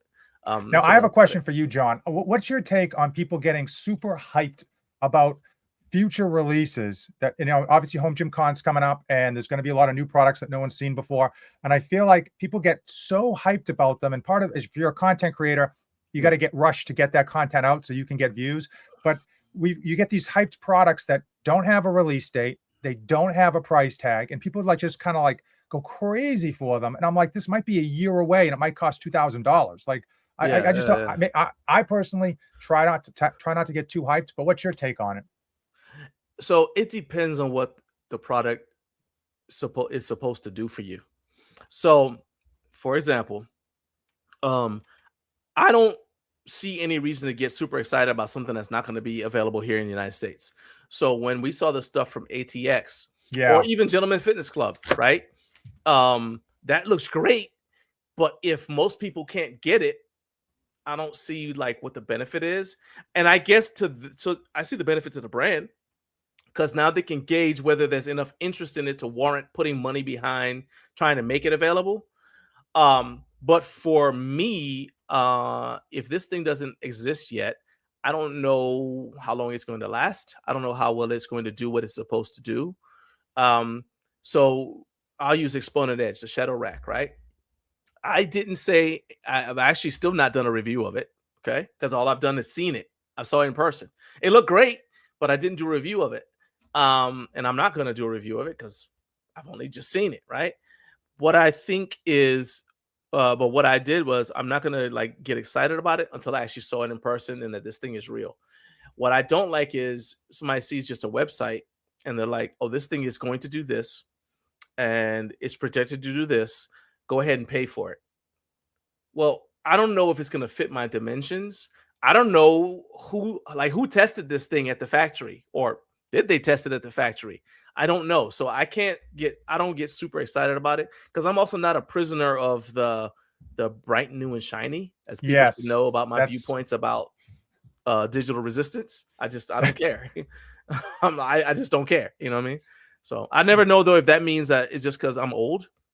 It might be. Listen, I'm with you, and I need to start scheduling our colonoscopies. I'll tell you, because everyone loves those Voltras. There's like a whole cult behind them of like ways that you can like go into the woods and set them up on tree limbs, and now you're getting your workout in the woods. But I mean, until the battery dies. Yeah, until the battery dies, or like the pixels go, or the battery doesn't hold the charge anymore. I mean, listen, it's the future. We're seeing a lot of copycats of that stuff kind of come out, but like look at last year, Dialed Motion, fantastic product. Was so hyped. People couldn't get those videos out fast enough to get those views. We're a year later. Where is it? No, it's not anywhere. We're probably going to see maybe a Rep Fitness version of it, maybe at HomeGymCon, if they like kind of throw that out there as a tease. But even then, you're probably looking at another 6 months to a year before you actually get those shipped, right? I mean, look at Rep Fitness's leg developer that they had. Everyone loved it at HomeGymCon, right? You saw that at HomeGymCon, and it took them like another 4 months or 5 months to like get it out. And then it was like $660, which was more than the bench. So, I mean, the hype kind of died down when the prices finally dropped. That's what I'm saying. It's like you're putting stuff out. Like my brother said, we never go for the hype. I'm telling you, man, it's because I've seen way too many things come out that were like, oh, this is the greatest thing. And if you don't have it, you'll catch cancer. Yep. I'm like, dude, it's okay. Let's wait. I like to see. And I'm also not a big fan of buying something, shout out to everybody who does reviews. Obviously we do them too, but I don't really buy stuff if I haven't, over a certain dollar threshold, if I haven't tried it myself. I'm just not going to do it. And that's the bad part about the internet now is like most of the time you can't touch it. You can't feel it. You can't use it. You kind of rely on some of these reviews. I don't even know it's going to fit. I know. Like literally, I was talking about getting insoles for HomeGymCon, right? I said I'm buying some insoles because that concrete floor is relentless, right? Yeah, man. And I was like, I was gonna buy some online, and I said, wait a minute, I don't even know if they'll fit. So I'm gonna go wait and just go to Walmart and just buy some insoles because I can at least try them. And maybe they're not like the super high tech ones that you'd use for the space shuttle, but I can buy 5 of them, okay? Yeah, and I can try they wear out, I'll throw it away. Something that's a little bit more specific, and if you don't want to answer this one, you can tell me, it's fine. But I saw that you did and I commented on your video for the Landmark Athletics product, the functional trainer. Yeah. What was it like to work with them as a content creator? Pretty good. They're pretty simple. I mean, I try to simplify most of the stuff when I work with these companies. Like when I actually reach out and work with them, I try to simplify it and be like, I can, if you send me the product, you get an honest review, and I try to add value to the company. So like I try to do the review as honest as I can, and I try to make shorts after the fact so that they can, because that's how they advertise, right? Is with those shorts, it's like so they can use it. But yeah, they were good. They sent it to me. It showed up when it's supposed to. They gave me like extra information on how to install certain stuff because they were like, nice. okay. Yeah, we've had this feedback, so make sure you do this and that, just so you don't like run into an issue after the fact and have to kind of go back, which I have had done in the past on other racks where you're like almost done and you're like, oh, I screwed up on step number 1. Look at why Gluck hated the Vulcan, whatever that machine was, right? Because step number 1 he put out backwards, but you wouldn't know it unless you've like finished the installation, and then boom, he had to go and take the whole thing apart. So yeah, and you're just like, seriously? Yeah, I can't stand stuff like that. I just asked him because I was curious about how, I don't want to say user friendly, but I've only had like one contact with the owner. It was before his wife was like having a baby or something like that, and I haven't had any contact with him since then. So I was just curious because I know BJ spoke well highly of him or about their 3-section adjustable bench, but I hadn't seen anybody else who had worked with them. So I was like, oh, well, this is a good chance. It's an interesting company because they've been doing tons of business commercially in like Canada. Yeah. And they're coming into the US and they've got a lot of really good products, at least, price point wise, and what they're delivering. It looks really good. My landmark athletic video is actually going to drop tomorrow. This is we didn't even time this. It should, if my editor ever gets back to me, it'll drop tomorrow. I get the thumbnail. You with your editor and your limousines and high flying, jet setting. But, oh boy! Here but you so go. if you guys want to subscribe to the channel, if you guys subscribe to the channel, you'll see it tomorrow. Lord willing, and the creek don't rise, but it will see it tomorrow. But subscribe anyway. I've been happy with the product, and I think it has a lot of value. And one argument you could make is, if this has so much value, why are other companies either offering less or charging too much more? Right? How does this company deliver this at this price, and all these other companies are like thousands more for I don't know, pretty similar feel, and they're thousands more. So that sounds like suspiciously like a rant I put on your channel. But yeah, I mean, I agree. I'm like, if we agree that let's use a car. If we agree that a used car costs, let's say $15,000, a good used car that you could depend on, it's not going to. So maybe not one you buy for yourself. You're like, all right, I got to buy my mom a car, and I can only afford to use, or your kid, I can only afford to use one. All right, I'll get him a $15,000 car to going away to college, right? And then suddenly somebody else says, well, this car does the same thing, but it's only $300. You're gonna be like, what's wrong with it, right? Yeah. But nobody ever does that with home gym equipment, which is also, but it's possible to get killed using home gym equipment. I'm like, what are you thinking about? Like, do you not value your teeth? Like, seriously, what's wrong with you? Anyway. I mean, it's tough. That's it. I mean, some of these companies aren't home gym equipment companies; they're marketing companies, right? So it's not. They're not looking to put out. They're not looking to engineer their own products and put out great products for the customers. They don't care about the customer. They are looking to market. Look at Rogue Fitness. I love Rogue Fitness, but most of the stuff they put out now, because High Rocks is so big, is because they want to like fill up High Rocks gyms, right? So these High Rocks gyms have big budgets coming in. They open up. They need like, $50,000 worth of equipment. Boom, there's Rogue with their Air Rhino, which is the most useless thing ever. And I got people in my comment section. I'm just like, they're in love with Rogue. They're like, Rogue's my cousin. You don't understand. Like, this is awesome. This Air Rhino is great. I'm like, it is more useless than most of the stuff I've seen, and it costs a fortune. And then then Rogue has it in a rack. Like I still, and maybe I'm wrong, I don't even understand how that works. Why would you put it in a rack? What are you going to rack it to? Like, what are you going to do in the rack that you couldn't do outside the rack? It just doesn't make any sense. But especially if you're going to put it in a commercial setting, because it's just crazy. It's just, and then even Rogue didn't market it. They just put some AI Rhino on there. They didn't go through and tell you like what it does, what it's for, what its purpose is. So they're just looking to add this to High Rocks competitions, and then force everyone to have to get one in order to train on it. It's like I saw that rant in not rant, but it's actually, I think, made the comment in the convention cartel. That's right, secret meetings we have, right? And she was talking about the Air Rhino, like it was not complimentary. Yeah, Yeah. Carp said, I remember when new cars were 15 grand. We live in different times now. We live in different times. Too. John, before we end today's, we got time, but we got really plenty of time. We got to talk about Gluck's Gym. Oh God, here you go again. Because no, because I'm not going to name the company. Kind of like okay. I thought you were talking about this pretend feud you made up between me and Gluck. No, I know you guys don't like each other. He won't come on the channel. He's too big for you. And frankly, I mean, we're not counting, but you do have more subscribers than him. So, but that's besides the point. What I'm saying is, Gluck's Gym's in a lawsuit with a company who we won't name, kind of like Voldemort, right? And it's just been going on for like. Wait a minute, why can't we name them? Because I don't want to get sued. I don't want to. But it's public record. We're going to say allegedly. I don't want to get sued. They'll sue anybody. That company will sue anybody for anything. And I'm not going to name anybody, but I'm going to say, okay, I'll say it, Vulcan. All right, because it's public record. They have the thing. It's not like I'm making this up. It's not liable. They are suing him. Now, as to the facts of the case, I don't know anything about it, so I can't comment on that. What I can say is actually public record. They've said that they're suing him. All right. And they posted it on their own Instagram and it's on Gluck's Instagram. So I'm just reporting what they've said. Yes. So either I can't say it or either they said it and it's true, or I can't say it because it's not true. So well, allegedly there was a motion to dismiss because as an unlawful lawsuit, and that motion got denied. So that would be in the favor of said company against Gluck.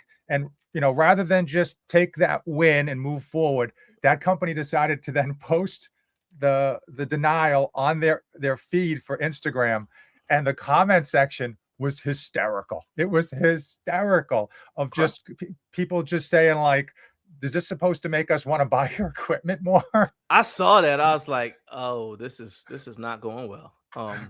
Yeah. But again, so I will say, so what is it? All right, go ahead. I'm listening. You said you had a question. You want to talk about it?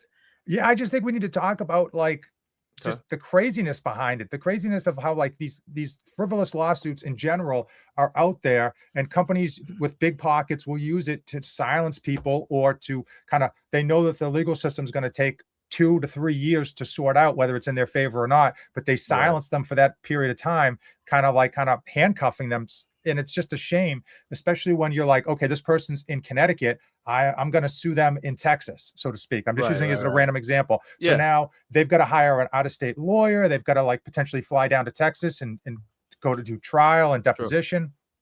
And it's just a shame. And I feel like a lot of these things shouldn't happen. Now, you have a podcast. I'll give you an example. Back when podcasts started, there was massive lawsuits against the big podcasters by these companies that claimed they had a patent on podcasting, but they sued them out of a county in Texas that was sue favorable for them. So they basically that the whole county was making money off of these frivolous lawsuits. So all these podcasters who were in California and all over the world had to defend themselves in Texas. I think I'm trying to think of one of the guys' names that comes off the top of my head, but it's just a shame. It's just a shame. What are we doing? And it's how is this going to make anyone want to buy your equipment? I don't understand. And the home gym community has a long memory, and they don't let anyone forget anything. So I think that's going to last. So I'll say this. Part of the thing, and this doesn't mean that this couldn't happen to us, but first of all, you got to look at the contract, right? What's the contract say I have to do? And that's part of the reason why I object to certain things that are in contracts. And I've without ever naming anybody, I'm just this is stuff I'm just not going to agree to, right? It's also partly why I say I send, I don't have a problem with sending a video to a company and saying, this is what I'm going to say. Because if it comes down to it and they say, we don't like this thing, and I decide I don't want to change it, all I have to do with most contracts that we've sent, is send a written notification that, okay, fine, because we can't agree, I'm just not going to release I'm not going to release it. And I will put something language in the contract that says, if we end up, where I can't release this, you agree that this product you sent me is still mine. Right. So I don't have to send it back to you. Or if you insist on getting it back, you got to pay for all the shipping costs, including the cost of me boxing it up, because I got to go find a box that it'll fit in and that kind of stuff. Right. So you agree that you have to pay for all that. And if you won't, I'm not going to sign the contract, right? So that's one. But the other side of it too is that's part of what I was saying, kind of like this whole entire system is screwed up because we technically should be considered media, right? And so journalists almost. I didn't remember this, so I looked it up. But basically, your media outlets are primarily protected from libel and defamation by the First Amendment.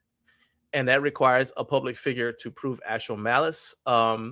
Truth is an absolute defense. So what I can't defend is my opinion, right? But I also can't be prosecuted for my opinion. I can say, well, this is what I actually think based upon this. At the same time, you got anti-slap laws, right? And the publisher, if you have a publisher, it can allow you to dismiss baseless suits because they're designed to intimidate.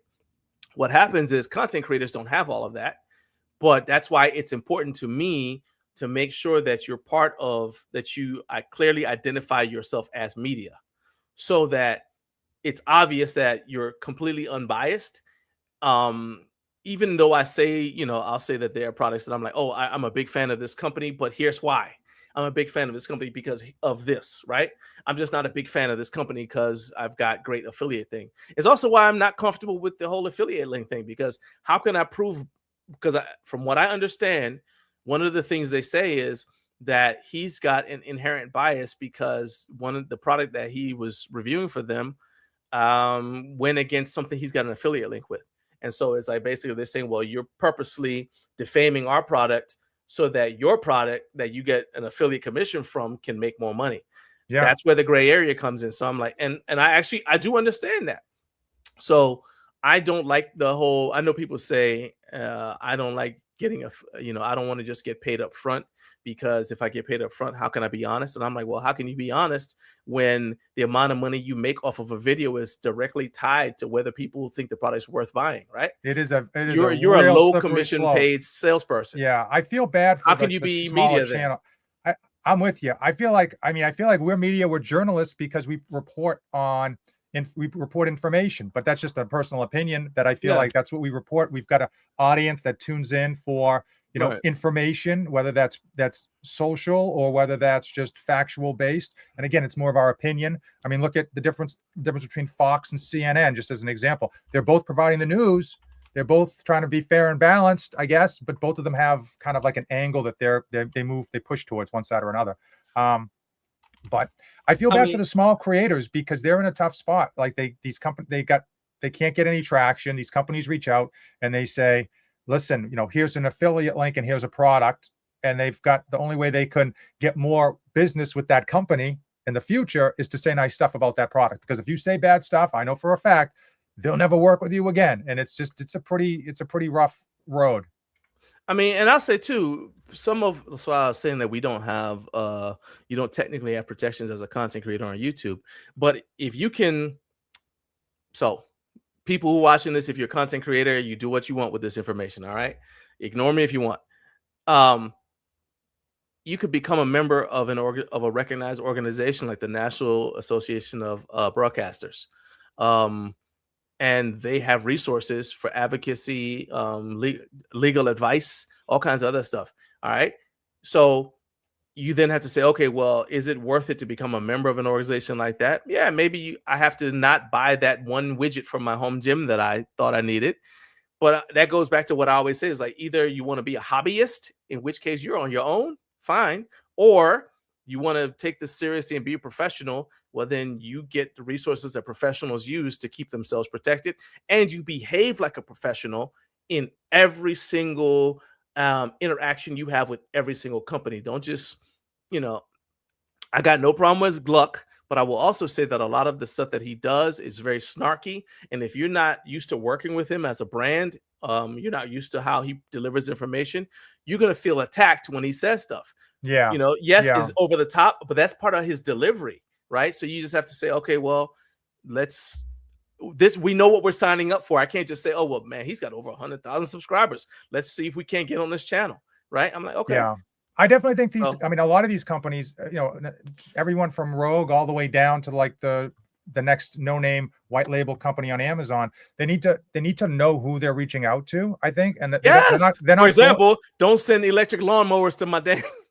Let's Sorry, send go me ahead. all the electric lawn. Send me the self-driving electric lawn mowers. Those Go I ahead. get. Address here so companies can contact you. Exactly. But it's tough when, if you don't know who you're reaching out to, and then they send you a video that is like all their other videos, and you're like, well, we don't like that. Well, what did you expect? I mean, he's got 3,000 videos of him being snarky and honest and comparing it to other pieces of equipment, one for one, and comparing prices or what have you. And then we didn't like that. We didn't want other equipment in the shot with this. And it's like, you got to know what you're getting into. That's a big one. I'm like, so actually talking about your Oblivion Tower video, right? Which I really liked. And I asked you, so I just posted that comment. I really did. I posted a comment, even though I put a comment harassing you. Then That's all good. I'll take them. But then I put a serious question too, where I was like, what you thought of it. So I'm gonna make sure we got time for that. But I noticed that you had RitFit bumper plates in the video. And you know what Bells of Steel doesn't complain about? They don't want you to pretend that you don't own anything but theirs. I can't say, when it comes to Bells of Steel, I can't say enough good things, at least from my experience, on how little they care what you put out. Like in a good way. Like you could knock the piece of equipment, you could love it. They don't offer any like, oh, we wish you hadn't done this, or maybe next time could you please show this in a better light. They don't do any of that. They don't have like all feedback. It's all just listen, just be. And ever since day one, I worked with Kayvon back in the day on a couple of barbells and a plyo box, doing reviews of those, and it hasn't changed. Just tell us what you think, put out honest feedback, put it to good use, hit it hard, train on it, use it, abuse it, all that good stuff. Let's see here. So we got some comments I got to make sure I address. Let's go to the comment section here. So let's see here. So first is from 332. She says, America, land of freedom, and they have the right to defend their company if they want. Gluck's not innocent either. And I'll say this too. It's tough for me. I admit that there's some inherent bias in favor of the company because it's a company of veterans, right? So I do have that. At the same time, like Ashley's saying, it takes two people to have an argument. And I think that there's probably some fault on both sides. I couldn't tell you where the fault is because I, on purpose, didn't read enough about it to know about it. So I can say, I don't know about it and I'll say this, I think that there are a lot of people who, this is not you, but I saw a lot of people immediately make videos because they wanted to be able to get the clicks from the situation. And I'm like, well, it's quite obvious. You don't know anything about the situation. You just want to get clicks. All right. I despise that sort of content creation. And I think that everybody who made videos like that is part of the problem. There's a lot of them. Every legal channel. Like literally, you have no idea. And I'm just, but I'm just saying content creation in general. I can't stand that. I'm like, I don't like watching something where you're saying you're going to discuss it, and then it becomes evident halfway through the video. You don't have any idea what's going on. You're just telling me what you think about something you don't know about. How can you form an opinion without knowing what's going on, right? And so since I know I can't do that and I refuse to form an opinion without knowing what's going on, I'm like, don't even give me a little bit of information because that way I can't form an opinion and I'm just staying out of it. You're like an ostrich. Just put that head in the sand and hope for better days. I mean, not really, but I am like, if it ain't my business, it ain't. Yeah, I mean, I get it. If it's not your business or you're not working with that company or you don't plan to buy exactly, stuff, I don't plan to work with them at all. Yeah, I just I know, and I think a lot of other people don't plan to work with them of their own accord. But it's just it's interesting, just as a content creator, to be like, you feel like, should we be litigated against for an opinion?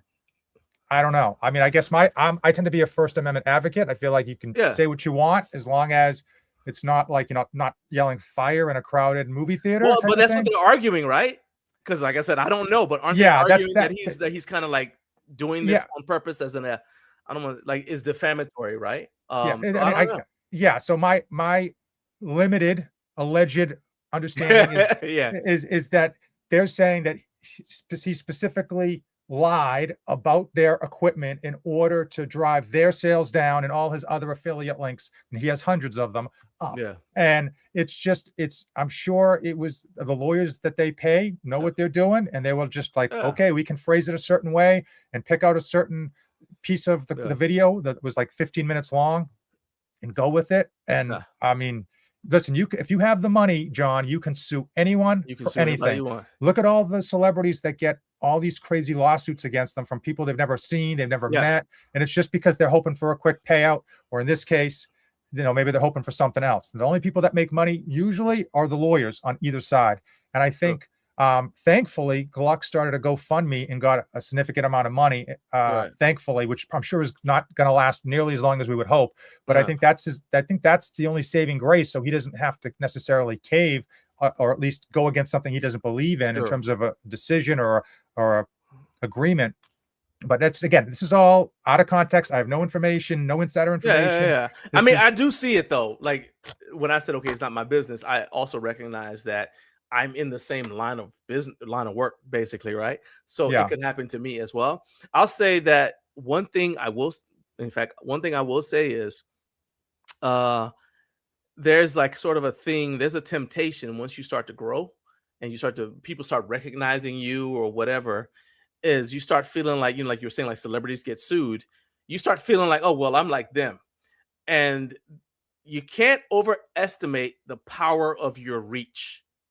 You know what I mean? Like we're like, oh, well, nobody's going to say, I can say whatever I want because I've got a big enough platform. They don't want the negative fallout from if I make a video. And I'm like, okay, look, unless you're Jay-Z, he's got money, because all these celebrities you talk about, they've got the money to pay a lawyer to do it, right? You and I don't have the money to just pay every random person. So I think you also still have to say, look, let me be ethical and careful. That's why I said the reporter thing, because everyday reporters don't have money. What they have is a set of principles that they live by that actually serve to protect you when you're making your stories. For example, you don't publish anything unless you've got at least 2 sources, right? Yeah, if you're all right, and independent sources. Exactly. I see so many content creators who just basically break that rule all the time, right? You can have an opinion, you do an opinion piece and you say it's opinion, but you still have to be careful that your opinion is based in fact and that you have a history. You don't leave a trail of bodies that give them ammunition to say that you are being biased in how you report stuff. I'll just say that. But if I go on Yelp and I say, I didn't like this food, I didn't like the service, it wasn't clean when I went into the bathroom. Sure. That's my opinion, but that's my experience. And it's like, but if I went on Yelp and I said that for one company, but I also went on Yelp and said like nice things about 10 other different companies, is that me trying to subdue the sales of said restaurant? Like, no, but it's the language you use when you say it. That's what I was getting at. It's like a lot of what Gluck says is over the top because it's I don't want to say it's satire, but it's kind of like exaggerated. And I understand what he's doing. Let me get this off here so I don't put Matt in with all what I'm saying. Poor Matt. I don't want you catching shrapnel. But you know what I'm saying? It's like he's kind of like going over the top a little bit. And I recognize that's just part of his delivery, and it's not malicious. I don't want anybody thinking that I'm saying that what he's doing is malicious. That's just part of his delivery. But if I write a Yelp review and it says, oh, this place was a dumpster fire and all this other kind of stuff, most of the time you don't get sued for a Yelp review because it's not worth it to them, because how many people are going to see your one Yelp review and care? When you have a platform, you have an expanded platform, you have an enhanced responsibility to be careful with what you say. I'm not saying to censor yourself, but I am saying to recognize that everything you do and say has consequences. I'm a random dude and I bump into somebody on the street, or they bump into me and decide they want to fight. All right. I can give them 2 give them 2 and knock them out and I walk away. It's fine. All right. I am now Garage Gym Life. Same thing happens. You still catching 2 to the face, but now I also have to stand there and wait for the police and make sure that it was self-defense and it was justified, because I'm like it or not, you're a public figure. Well, and you have to be careful with what you say. I agree. You got to be careful with what you say. I mean, I don't want people to not feel like they can be honest with their videos, though, at the same time. And I'm not saying, you should be honest. If it's an opinion that you based off of use and you can show that, I think you should say it. I feel like there's a lot of people out there that are content creators that are purposely saying nice stuff because A, they don't want to get sued. B, they want the company to love them, and they want the company to send them more free product. And Yes. C, they want to sell affiliate sales. And D, if you bump into John on the street, please say you're sorry very quickly. I'll tell you. When someone see, I'm not. I don't. I didn't say that. I don't let my ego. I don't let my ego write checks my butt can't cash. When someone bumps into me on the street, I say I apologize. Someone cuts me. Look, someone cuts me off. Like, hey, someone cuts me off. Take it. Someone wants my parking space. All yours. I don't. You can have it. Yes, I don't feel like getting shot over a parking space. I'm not going to die on that hill, so to speak. It's definitely not worth it. But I'm just saying, like, even if it's self-defense, I still can't just be like, "Oh, I'm out of here." Is what I'm. Yeah, you should always call because if you get into a physical altercation, whether you should defend call yourself, the police. You should always call the police. Call the police and stay right there. Be the first to dial 911. Anybody knew who I was, it's like you could just whatever. You just leave. Like they'll never find me. Well, they will. The first place they look is every Friday. Listen, all right. Speaking of AI, those cameras that are out there that are searching everyone's license plate faces. You're done. There's no way you can hide. If they want to find you and they actually want to take the time and put the resources in, they'll find whoever you are. They can find your cell phone that's pinging off of the 3 base stations. Oh, heck yeah. You know, so what do we got for the comments? Any good comments that we need to check? I'm looking at one right now. So Carp has a legendary comment. So he says, if you want me to use your bumper plates in the video, you better send me your bumper plates. Yeah, so we can sell them on Facebook Marketplace. His Facebook Marketplace is awesome. Dang, I only wish I lived close. I only wish I lived closer to him. Carp is, dude, he's got all. I still remember I wanted that American Barbell bar. He had the Chewy bar, and then he said, you should have just got here a little faster. Wow, heartless. So Ashley says small creators who don't produce showing reviews based on their concern if a company will ban them from getting stuff. I mean, yeah, and I can understand the company saying, well, we want to work with creators who get engagement, like they get clicks, because really me sending you a piece of equipment is part of my marketing strategy, my marketing budget. I get it. So I get you want to get ROI out of it. But I agree with Ashley. Like, I don't want to be censored because I don't like your stuff. At the same time, and this is a company that does it right. Matt Baliano, for those you don't know, Matt works for RitFit. He said feedback is a gift. So Ashley said, oh, okay, I got it. It says small creators who don't produce showing certain reviews based on their concern if a company will ban them from more equipment is a reflection of the creator's character.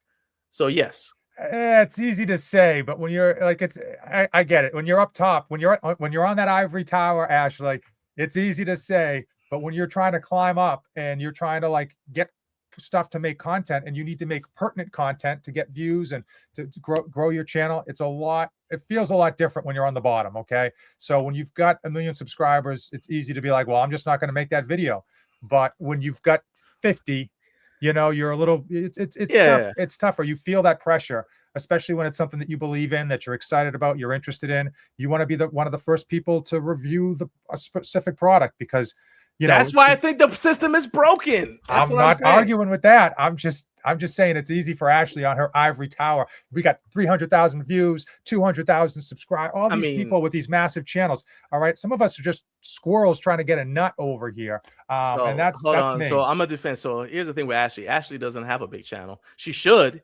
Well, no, she's got a big channel. She's awesome. She makes great content. Yeah. So, so she has a large Instagram following. Her YouTube channel is growing. All right. But I think that her point is pertinent, because I think, well, look at the way that you do stuff, where you just go on the website and you do like your home gym roundup or whatever. Yeah. You don't have to have anything sent to you. You just say, well, this is a product. Obviously I don't have it, but this is what I think about it. And it kind of goes back to what you were saying about the speculation about stuff you don't have yet. There are ways to still talk about stuff without having to have it, if you just want to report on that thing and get like the clicks from the name of the product. And in fact, I was talking to Sean the other day, and I mentioned the way that you do your home gym roundup as weekend review.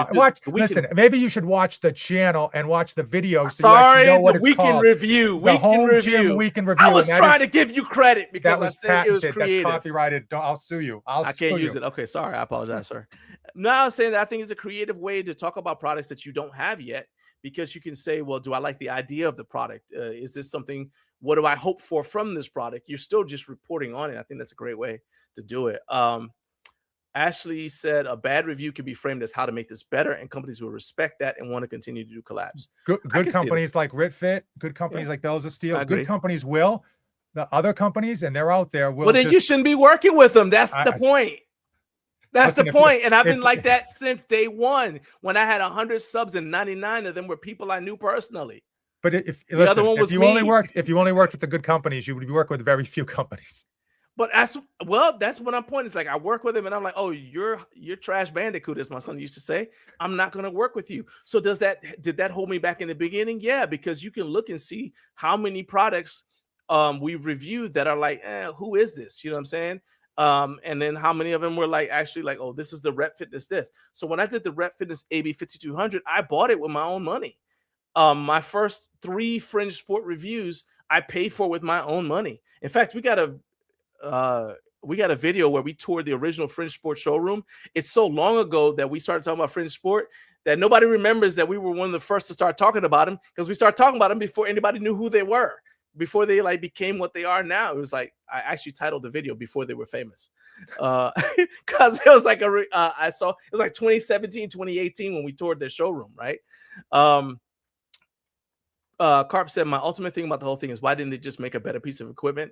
And then fast forward a year, it turns out they did make a version 2. So obviously they knew it was bad.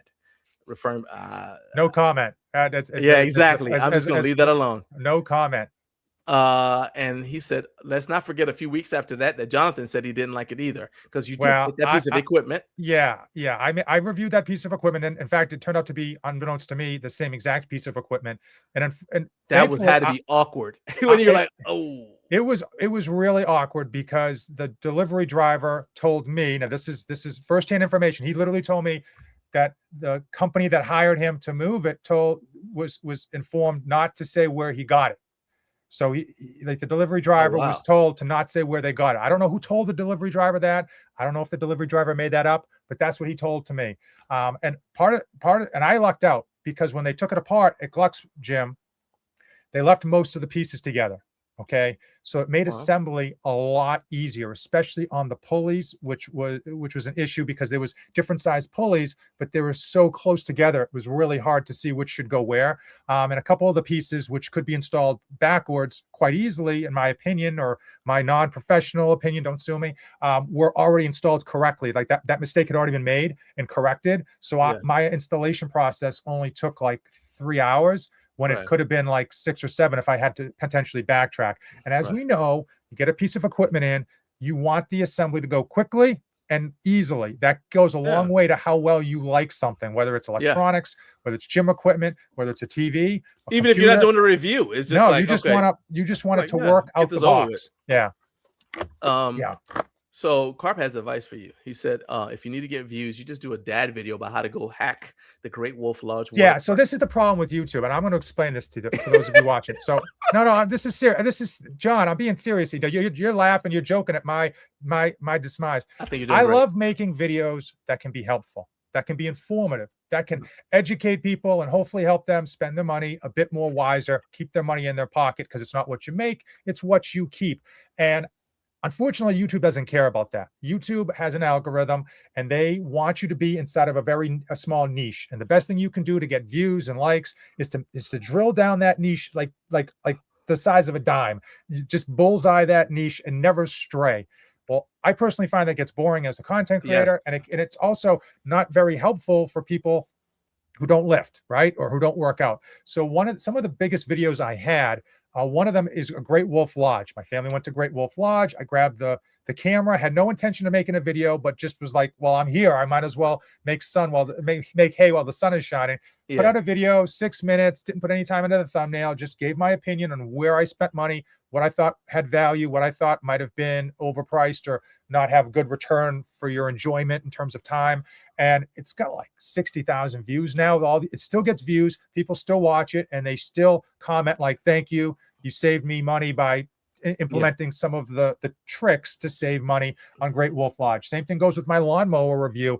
A lot of people, it helped a lot of people. And at first, people on the channel were like, this is horrible. What are you doing? This isn't home gym equipment. But that's one of my bigger videos. But that's the thing, is like, that's what I'm saying, is like, you don't have a home gym channel. You have a what you call it? What did you call it? Like an efficiency and productivity channel. It's like it's Yeah, convenient. but the Everything that algorithm helps life but better. the algorithm like crushes me. That's why you see like I mean if you look at the numbers, you'll see these smaller YouTube channels that are doing gym equipment. They're doing a great job. I'm not knocking them for having less subscribers, but they're getting like 15x their subscriber count on their Right. views, right? And I'm getting like 300 Because they drill down into. I mean, that's even like because I got no, an email the from vidIQ. because I have vidIQ because the algorithm just throws it off because the algorithm is now pushing like gym equipment videos to people who watch Great Wolf Lodge videos and pushing, pushing lawnmower videos to home gym content people who want to watch home gym videos. So it confuses the algorithm, and that's why I started like a secondary channel. Dad reviews everything. I have a secondary YouTube channel There that you go. when I get free time, I put stuff up on there. That's just as the name would suggest. But that's what I was saying. I wasn't like telling you to get vidIQ. What I was saying is I got an email from vidIQ that said the exact thing because our channel is obviously about multiple things. We have multiple topics, like somebody told me, in fact, they're like, you should just start a hotel gym tour channel. I'm like, no. The point of the channel is I'm giving you what you need to succeed as an athlete who trains primarily at home. Well, at some point, what if work sends you out of town? Yeah. You need to know where to go train, right? All right. So I'm telling you, hey, this hotel has a good gym. It may not be what you're used to at home, but at least you can get your workout in. I feel that that's useful for the category of people who I'm reaching out to. And I think that the thing that I find hypocritical about the whole thing is YouTube doesn't have a fitness category, and they definitely don't have a home gym category. No. They have a how-to, though. They have a how-to category, right? So if you're putting how-to this, okay. I don't understand. Yeah.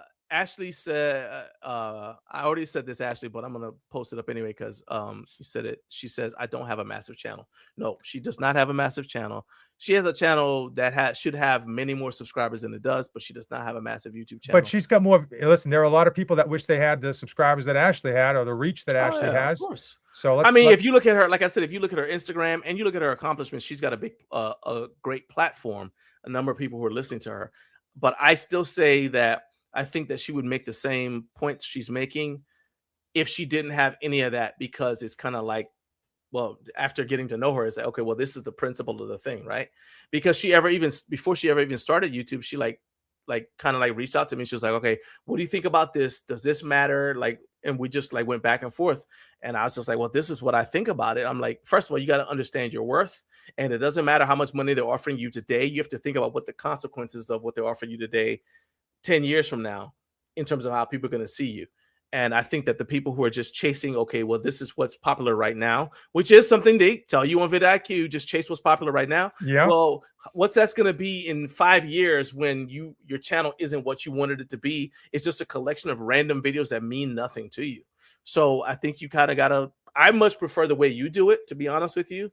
Dang it, I'm not supposed to say to be honest with you. It's been several months since I said it. They always get me because I say to be honest with you. But I think that the way you do it is better, because you're reviewing stuff that you have a passion for reviewing, and it's always going to be useful. So your central mission is, I'm going to help people. Whereas I think that the problem is with people who just review random stuff because this is what the algorithm says people want to see.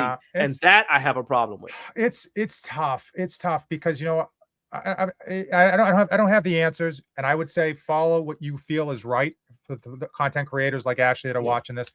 But it's very tough because on one hand, I'm like, I want to make this content. So can I give you an example? I got an ice shaker.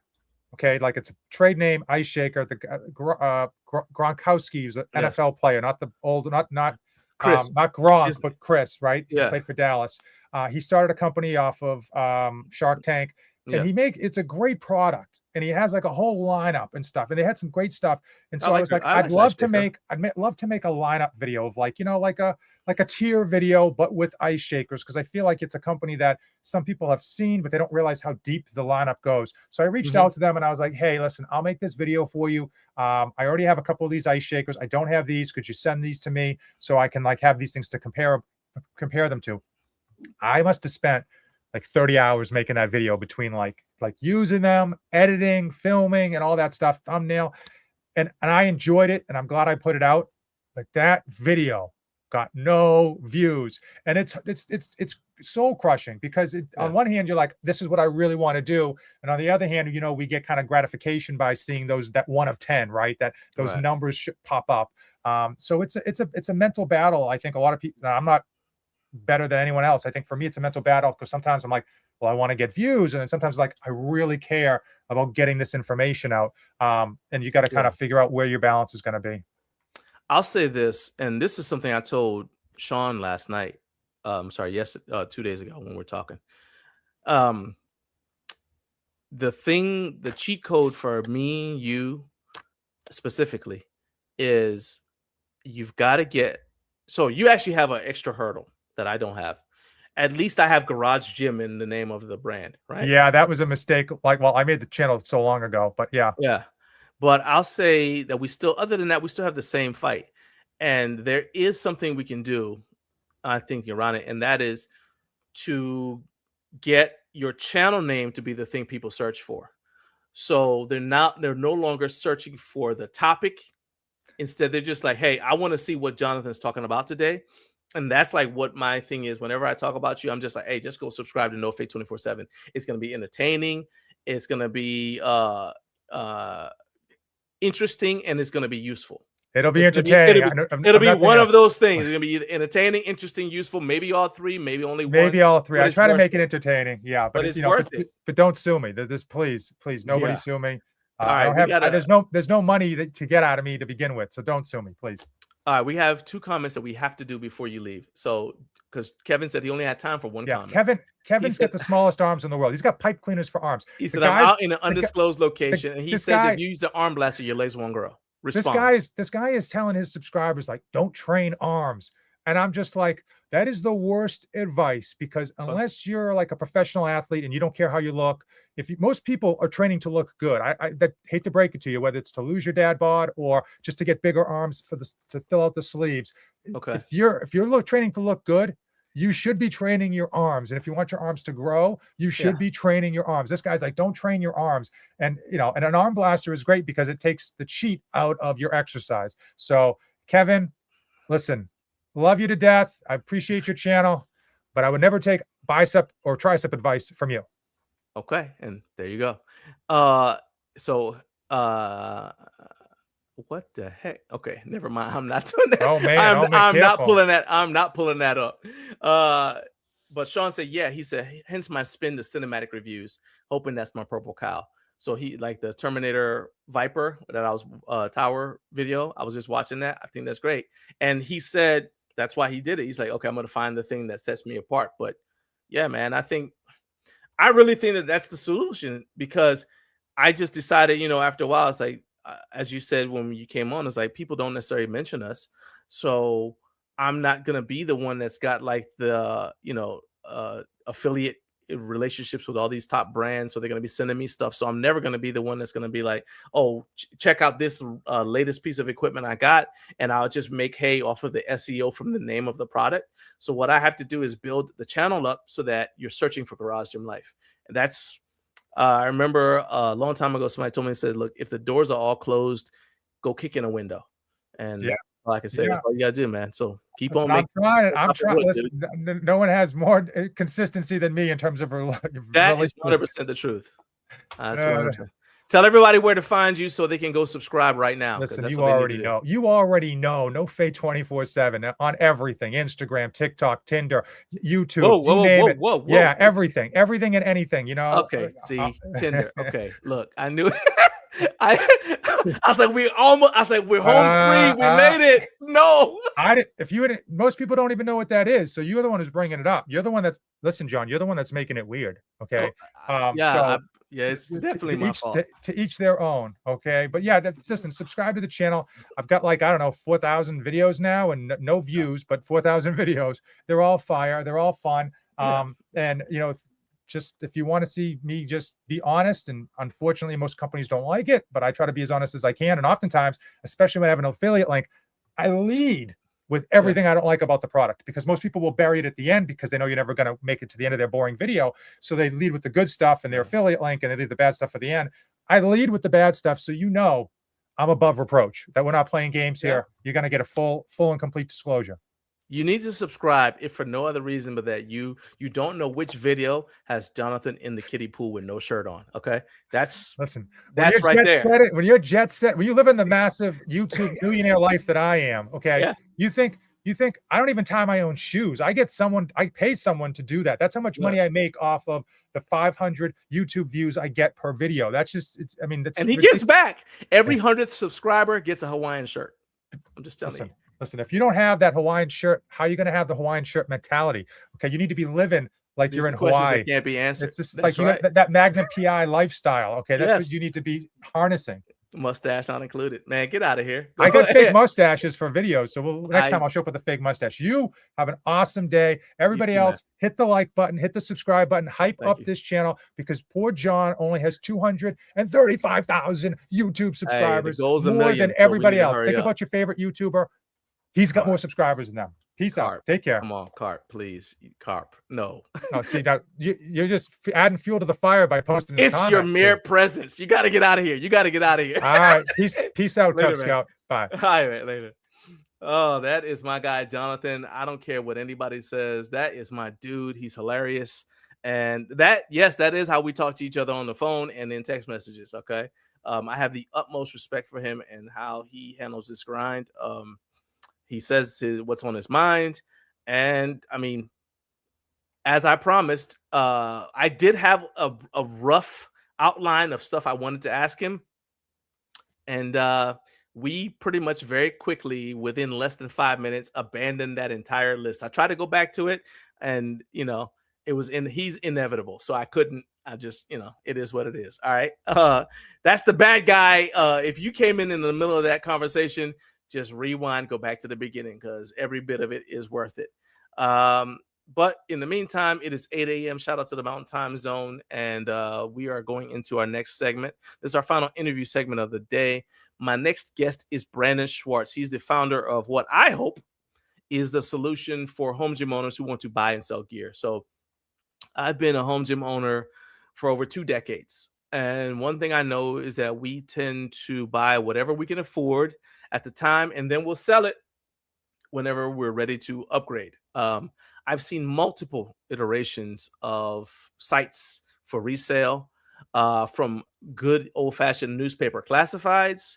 For those of you who don't know what that is, go ask your parents what a newspaper is. I've seen Craigslist, I've seen OfferUp, I've seen Let Go, and of course, I've seen Facebook Marketplace. They all had their flaws because they weren't designed specifically for selling home gym equipment.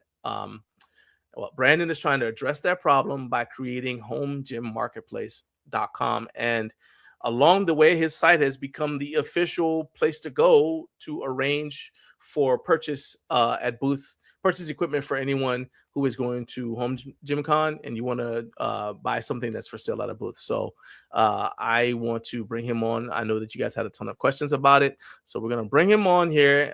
Get your questions ready to go. Because this is going to be educational for me as well as for you. Brandon, are you ready?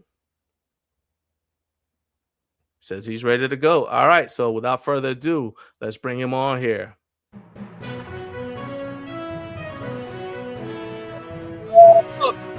Good morning.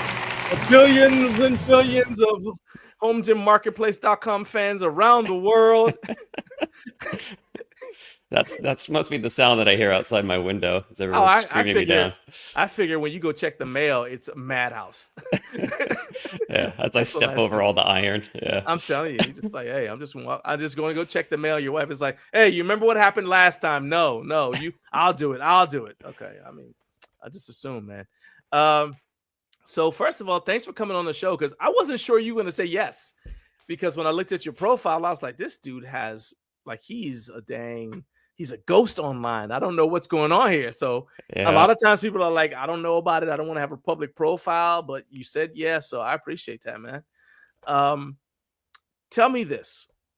You came up with the idea for Home Gym Marketplace because of frustration.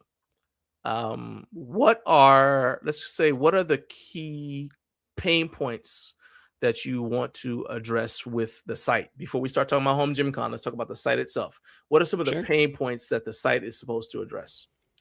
Well, I think before we kind of dive into that, like you said, I am a ghost online. So, ironically, as a guy that's in software, I have a very, very low presence on social media and everything else. That's kind of intentional. I just, I've got my own personal opinions that I won't share out about it, but I just, I like to move in silence.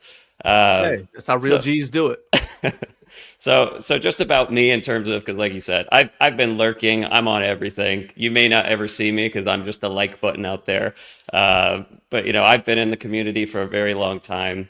I've been on the Facebook groups. I've been on the Discords. I've been everywhere. I consume basically as many people's content as I can. So I'm always on top of gym reviews and everything else, which is actually how I'd seen some of your stuff before leading into it.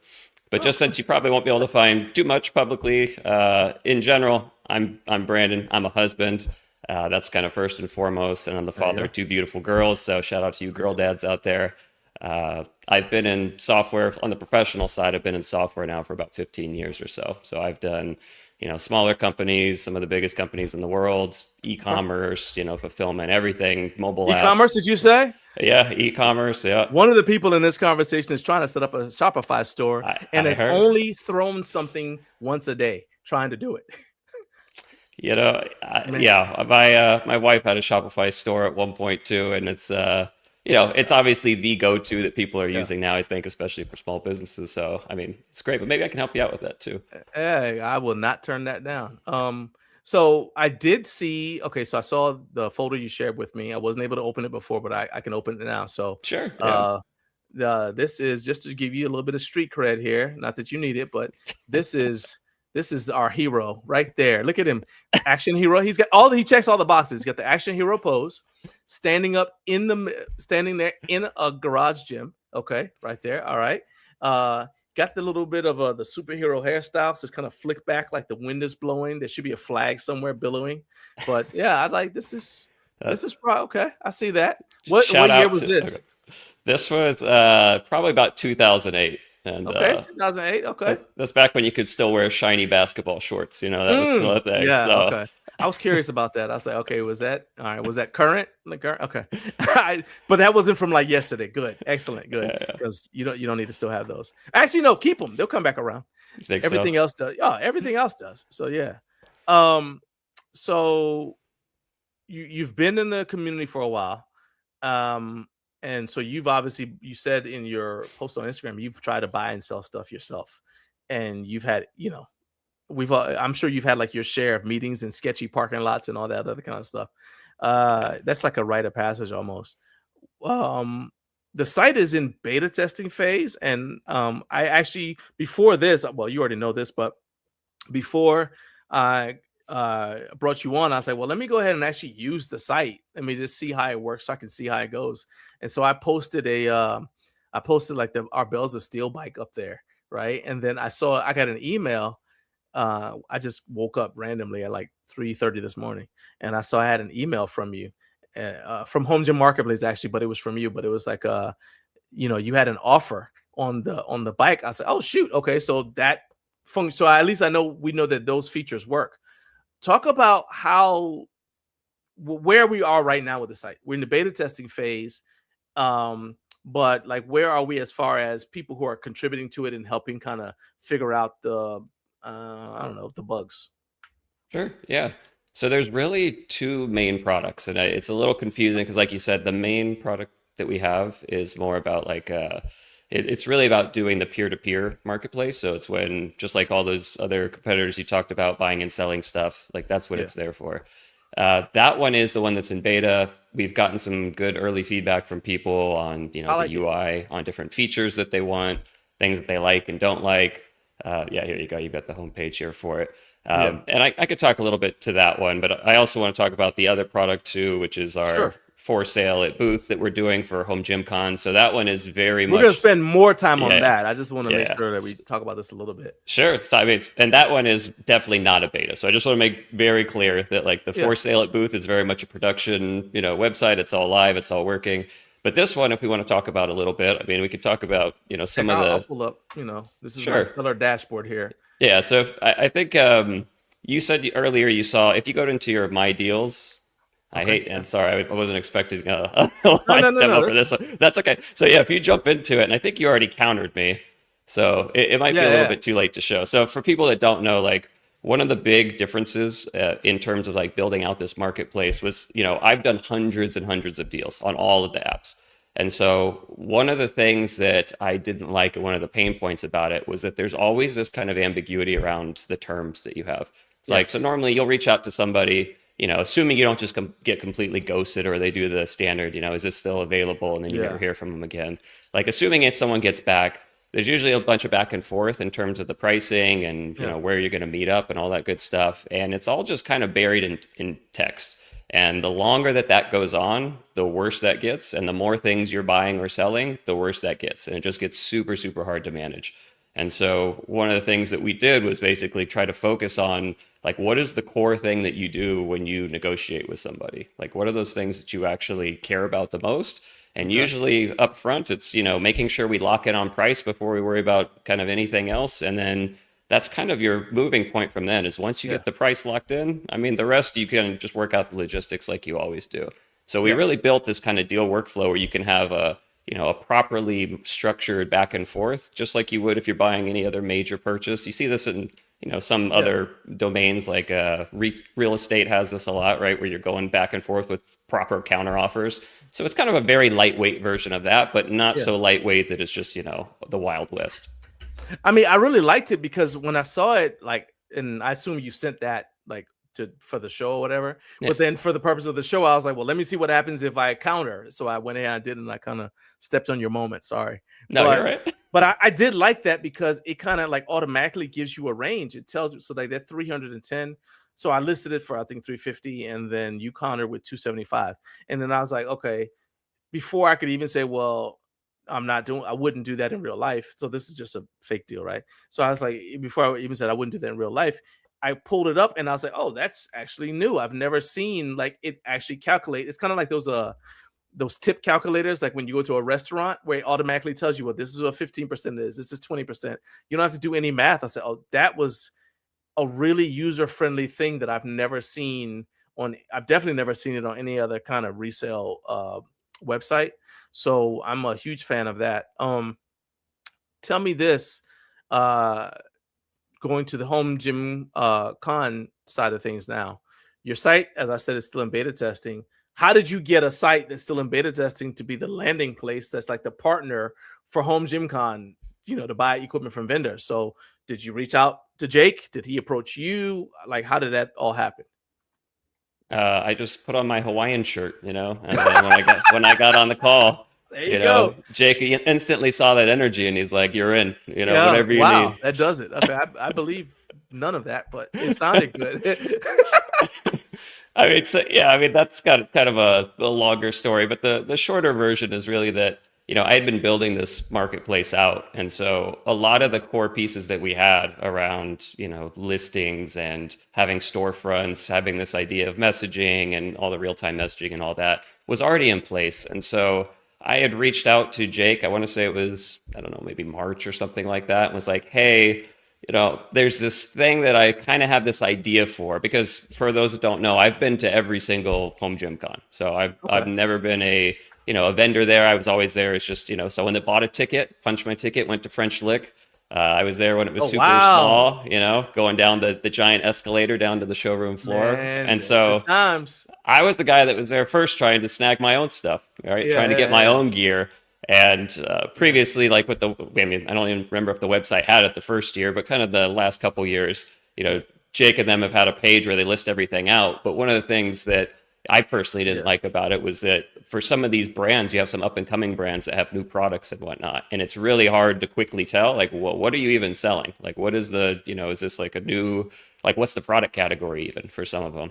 And so just being able to have a storefront where you can view that was kind of what the idea was. And I guess to get back to the part with Jake, so really it was just, reaching out to Jake. I was trying to really focus our effort on the main core product that we just went over, which is the peer-to-peer marketplace.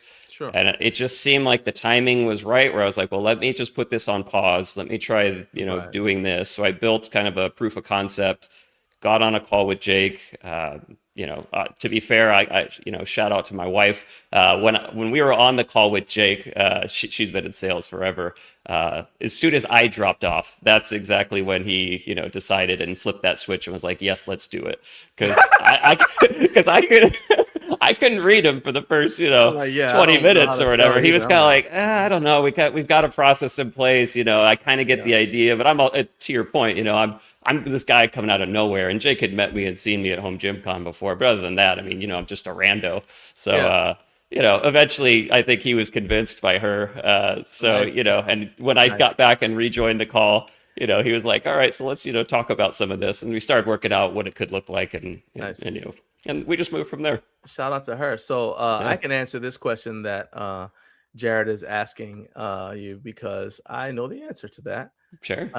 He said he wants to know if you are that guy. Are you that one guy from the Titan leg machine? And yep, that's him right there. All right. So that's funny, because that's actually one of the pictures that you were like, I don't really have a lot of pictures of myself, and I don't want people to think I work for Titan. If we use this, I'll say, yeah, I got you. Also, I don't think that a picture of you with your legs up in the air is how we want to introduce you to the world. So, but whatever works, Yeah, exactly. I'm like, I don't feel like this is the way we're going to go with that. We're not going to do that. So let's go ahead and pull up this. He said, I knew he looked familiar. Yeah, that's him. All right. He's like hopefully from the face. You recognize me now? Yeah, exactly. I'm like, that's such an unfortunate sentence right there. Anyway, yes, Jake is very stoic. You can. Well, I mean, I've seen him laugh, but yeah, he's kind of like. I think you have to kind of be like that when you have an undertaking as big as this, though. You kind of have to just kind of be like unflappable, like no matter what happens. So I remember I want to say it was year one, a dog, like somebody brought their dog, and the dog kind of like pooped on the floor. And so Jake is standing there over the dog poop to make sure that nobody walks over it. And he's got the exact same look on his face that he has on his face when he's doing Garage Gym Radio, when he's doing Neural News. Same look. He's just kind of like, okay, it is what it is. This is life right now, but it won't always be like this. Let's go check out the site for HomeGymCon, your partner site for HomeGymCon. So I know that's what most people want to talk about. So you go here and then you can go and you explore the show floor. All right. And this is HomeGymCon for Sell at Booths. It's got the same URL except /HomeGymCon 2026. And I will share that link, this specific link, with anybody who's watching, so that you guys can go explore what's for sale at Booths. Right. So let's go with this first question. Unpack it a little bit for people to just get this out of the way. If you're not a vendor, because of what your other site does, if you're not a vendor and you want to do, like, I don't know, some sort of parking lot sale with something that you own personally, this is not the avenue to use. You're still going to have to kind of be on your own, because that sort of thing is still in beta testing. Is that right?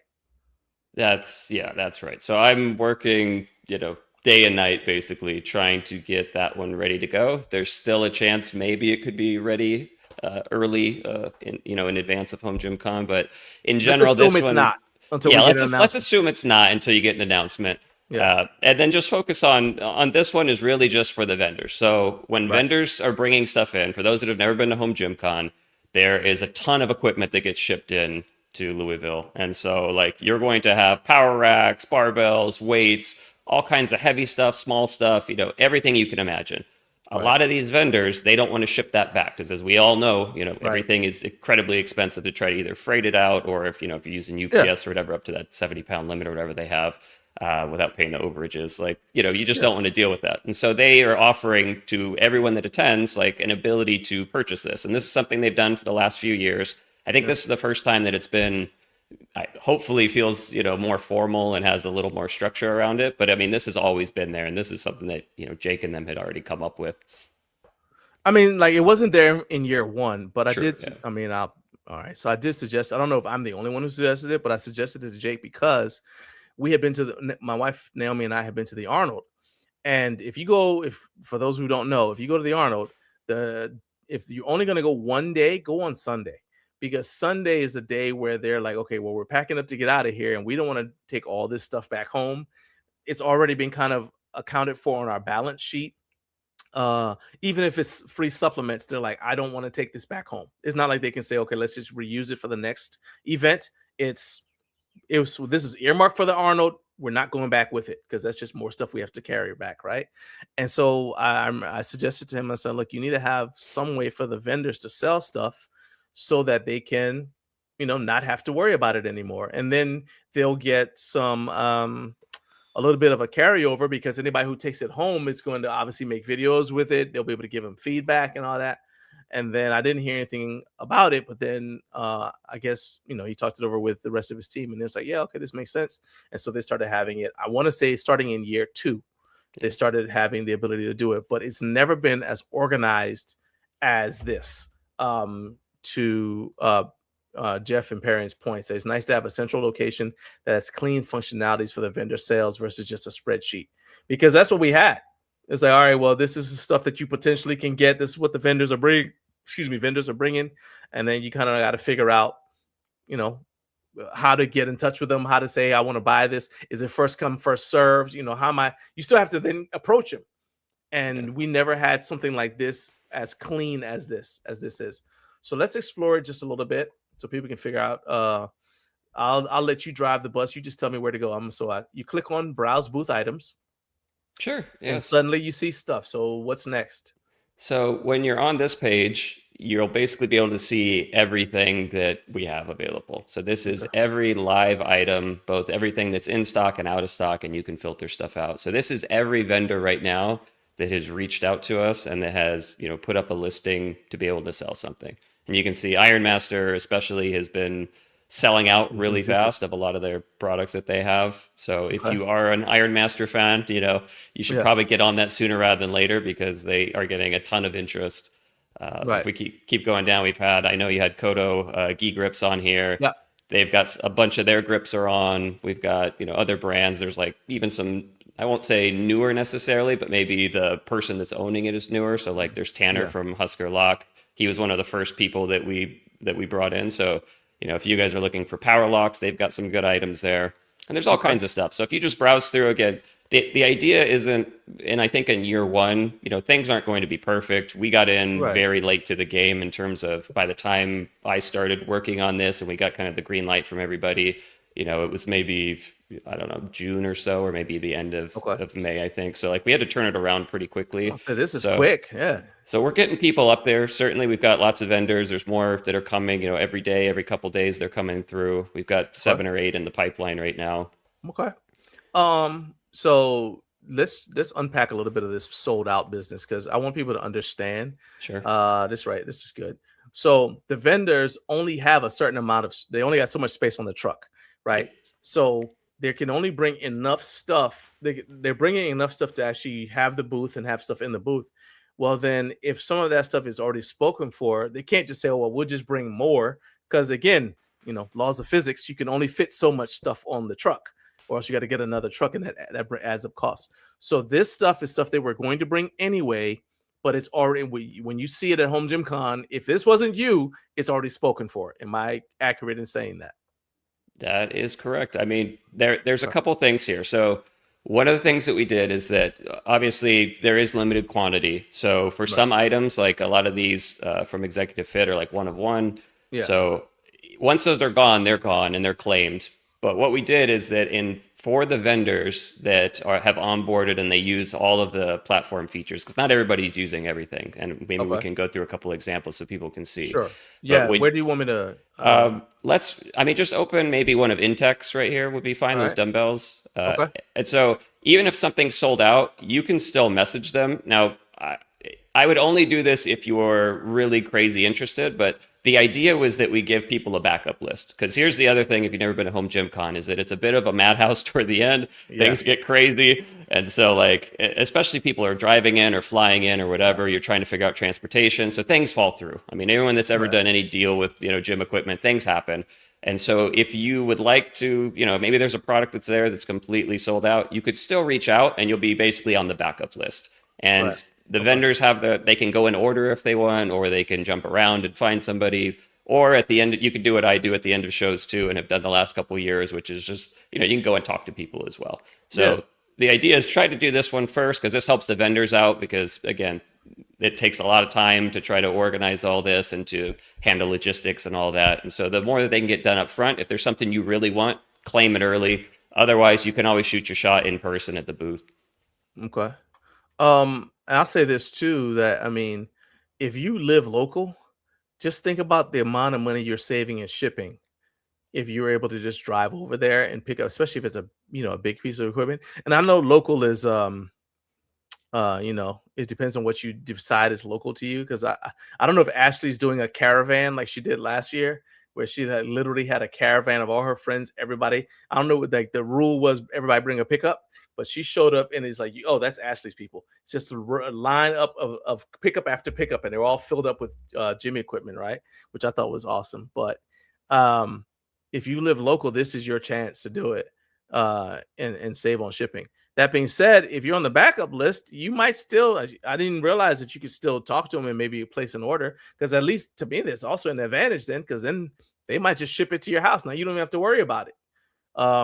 If you can talk them into still giving you like, the at the show price or whatever, you still save a little bit of money. So there's still some advantages. So, all right, that's good intel. Tell me this. I don't want to use this one. Let's go back to a different one. Because I want you to kind of like, let's use Anchor. All right. So would you message the vendor or would you visit the Anchor store first? Well, you can go to the store first, and I'll tell you why if you click on that one. Okay. So this one, quick announcement. This is, I don't know if you got your exclusive button around, but hey, okay, hold on. I've got a breaking news. Oh, you have watched the show. I like this guy. He's been here. Ready, set, here we go.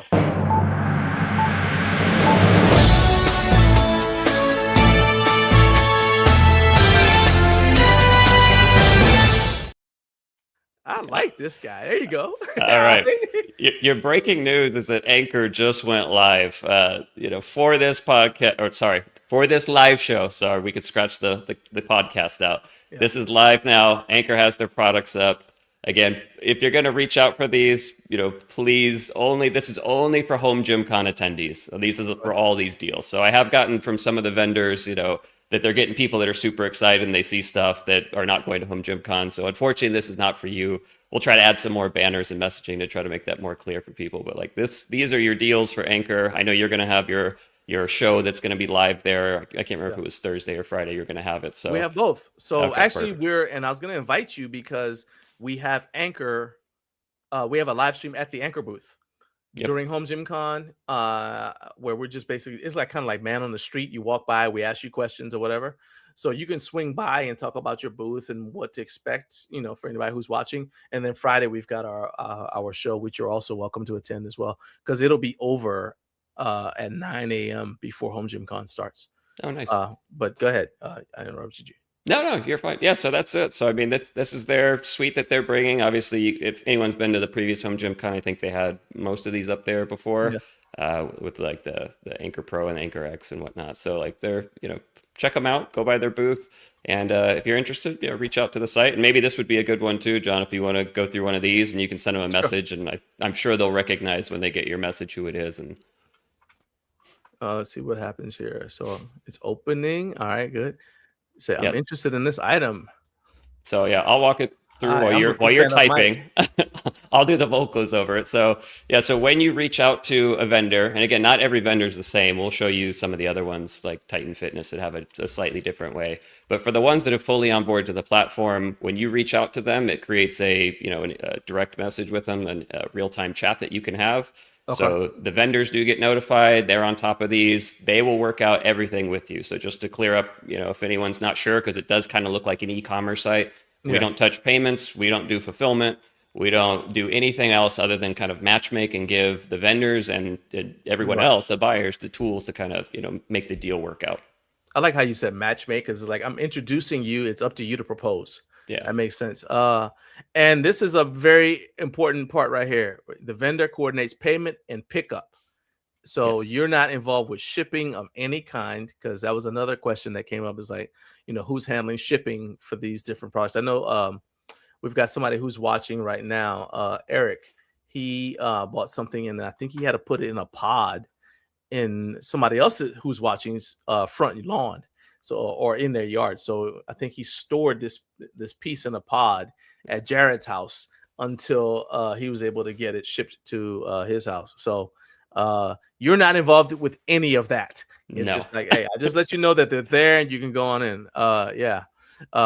Carp said, and this is a good suggestion, bring a truck and trailer and let Ashley back it up for you, because Ashley can back a trailer. We've got that confirmed.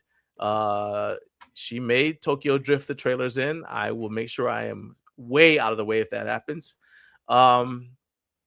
Okay, so there's something. So I think, yeah, okay. So Carp said this also protects you, I would assume, from this happening, where you might make a deal with a vendor, you get over there and they've already sold it to somebody else. So if you purchase through your site, are you pretty much like locked in, like, hey, this is definitely going to be mine? Yeah, I mean, for the people that, so again, every vendor, I leave it up to them. It's entirely up to them for their process. If you've already paid for an item, you're going to get your item. Now, there's nothing, again, that we're doing from our side in terms of other than, working with the vendors. Again, payments don't come through us, so I can't arbitrate or mediate or anything if there is an issue. But I mean, you can always talk to us, the vendors. But most of the vendors, the way it's working is that you reach out, you're going to prepay for it. And so when you prepay, they're going to hold it. And it's to prevent that same issue that you talked about where, if you've gone previous years, you would go up to a vendor and basically everyone's just asking, hey, what do you have? Especially toward the end, the last day of the show, everyone's asking like, what do you have left that I can have? And so, instead of doing that, this is if you're really, really interested in something, you can always roll the dice. Already. Yeah. If you know you want it, like just get in advance and then that way you're all good. So Tyler has a good question. He says, so are all these pieces settled at the end of the show, or is it more case by case if you want to try to get something early? And I think you kind of just answered that, but this is, I see the thing. I know okay, so let's say Kodogi Grips. I know I want this piece from him. So I'm going to go ahead and put my bid in early, pay for it. And it's kind of like, I've already bought it. He's just taking it to HomeGymCon and I'm going to get a discount in exchange for letting him, have it at his booth and display it, but it's going home with me. Pretty much that's it. Because you're basically like, you're buying the store model. I mean, not the store model, the display model. Like when you go buy furniture, it's like, well, you get, you buy it. Okay. So it's kind of like that. You're buying the thing. It's already been assembled. It's technically used. So you're getting a little bit of a discount. Exactly. And these are some real discounts too. Not everyone's doing crazy ones, but I mean, we're used to in the home gym community that like, especially Black Friday has basically become, the fake sales and the whatever else. Yeah. Like these, mark it up and then give you a discount. Yeah. Some of these are like actual, 40% off or something, which I haven't seen in probably, at least 5 years, pre-COVID, certainly, for actually getting like a good deal on some of these things. So like, take a look at some of the pieces, especially some of the bigger machines. I think what I found is that the bigger and bulkier, the more incentive that the vendors have to not want to bring it back. And so they're offering bigger discounts. But it also, probably more for you local people or the people driving in. Yeah. Yeah, because I thought that there was a shipping company that was doing the deals for HomeGymCon, but then I said, well, maybe Jay got away from that because of the issues they had before. And so I think now he's just letting each company handle their own, like you make your own arrangements for shipping with the company. So that way he doesn't have to worry about any of that. There was a question here. I don't see it. Well, okay, so I'll just go to the next one. So something people may not realize is that you will have an actual booth at HomeGymCon. So I'm assuming the booth is going to have a laptop or something and people will be able to come up to it and they'll be able to try the site out. Is this going to be, when they go look at the site, is it going to be your normal site or is it going to be the for sale at booths site that we just looked at? Sure. Yeah. I mean, for the booth, it's going to be, so the plan right now is that we're going to have 2 tablets on stands that you can come by. I'll probably have one that's on the for sale at booth and then one that's on the regular site. And part of that is that, again, we do have a booth and I'll be there physically, solo for a lot of it, just doing, support and whatnot for the vendors and helping out any buyers that have issues any of the days of. And then the rest of the time is really just going to be spent on the core peer-to-peer marketplace and getting in-person feedback. So like we want people, please come by if you're going to HomeGymCon, try the site out. We'll have everything set up so you can do, simulated deals if it hasn't launched by then. And I just really want to get people's, what are the pros, what are the cons, what do you wish was there, what do you hate? Yeah. I'm very super open to feedback. We're very receptive. We've gotten a lot already where we've implemented new features or cleaned things up or changed things. So, the more the merrier. See, do you guys, so Jeff and Perrin, I don't know if it's Jeff or Perrin. I'm assuming Jeff is already headed to work. So I'm assuming this is Perrin. Do you remember the name of the shipping company? Because I knew that I thought there was one, but I looked around and I didn't see it. So I just assumed that he was just letting each company kind of make the arrangements.